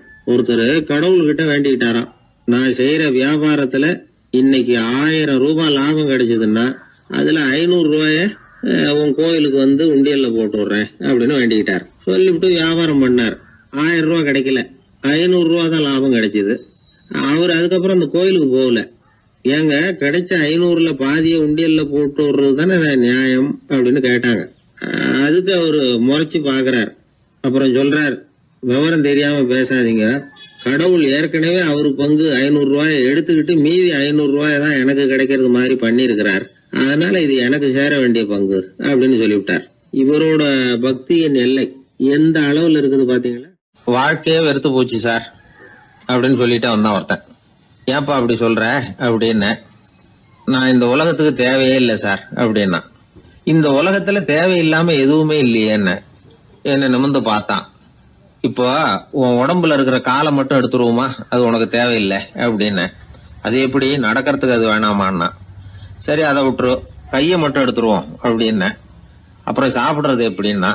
சரி அப்படின்னா இப்ப உன் உடம்புல தேவையில்லாம அனாவசியமா இருக்கிற ஒரு பகுதியை சொல்லு, அதை மட்டும் எடுத்துருவோம்னு. அவன் யோசனை பண்ண ஆரம்பிச்சான். அப்புறம் மெதுவா சொன்னான், எல்லாமே அவசியமா தான் தோணுது அப்படின்னு சொல்லி அவன் சொன்னான். நீ சொன்னதுக்கு அப்புறம் யோசனை பண்ணி பார்த்தா எல்லாமே அவசியம்னு எனக்கு தோணுதுன்னா. உனக்கு எல்லாமும் அவசியம், ஆனா நீ இந்த உலகத்துக்கு அவசியம் இல்லை, அப்படித்தானே? இப்பதான் அவன் குழம்ப ஆரம்பிச்சான். இன்னைக்கு பாருங்க, நிறைய இளைஞர்கள் இப்படிதான் தன்கிட்ட என்ன இருக்குங்கிறது தெரியாமலே தடுமாறிட்டு இருக்கிறாங்க. அவங்க யாருங்கிறது அவங்களுக்கு அடையாளம் தெரியறது இல்ல. விலங்குகள்லாம் பாருங்க, பறவைகள் மாதிரி விண்ணுல பறக்கணும் அப்படின்னு ஆசைப்படுறது இல்ல. ஒரு பசுமாடு பருந்து பறக்கிறத பார்த்துட்டு நாமளும் அந்த மாதிரி பறக்கணும் அப்படின்னு 4 காலையும் தூக்குறது இல்ல. சரி, ஆனா ஒரு மனுஷன் என்ன நினைக்கிறான்னா, அவங்கிட்ட என்ன திறமை இருக்கு அப்படிங்கறத அவனுக்கு புரியாம நடந்துக்கிறான். சரி, ஒரு மனுஷங்கிட்ட என்ன திறமை இருக்குங்கிறத எப்படி கண்டுபிடிக்கிறது? இந்த உலகத்துல இருக்கிற ஒவ்வொரு மனிதனுக்கும் ஒரு தனித்தன்மை உண்டு. அதாவது ஒருத்த மாதிரி இன்னொருத்தன் இருக்கிறது இல்ல. ஆனாலும் உளவியல் நிபுணர்கள் மனிதர்களின் குணாதிசயங்களை வச்சு அவங்கள 3 வகையா பிரிக்கிறாங்க. சில பேர் எப்படின்னா, தான் சம்பந்தப்பட்ட வேலையோட இருந்து விடுறது இல்ல. எதிர இருக்கிறவன் செய்யற வேலை, இன்னொரு பிரிவுல இருக்கிறவன் செய்யற வேலை எல்லாத்திலையும் தலையிடுவாங்க. மனோதத்துவத்துல இதுக்கு டாமினன்ஸ்னு பேர். இப்படிப்பட்ட குணாதிசயம் உள்ளவங்க எதுக்கு பொருத்தம் தெரியுமா?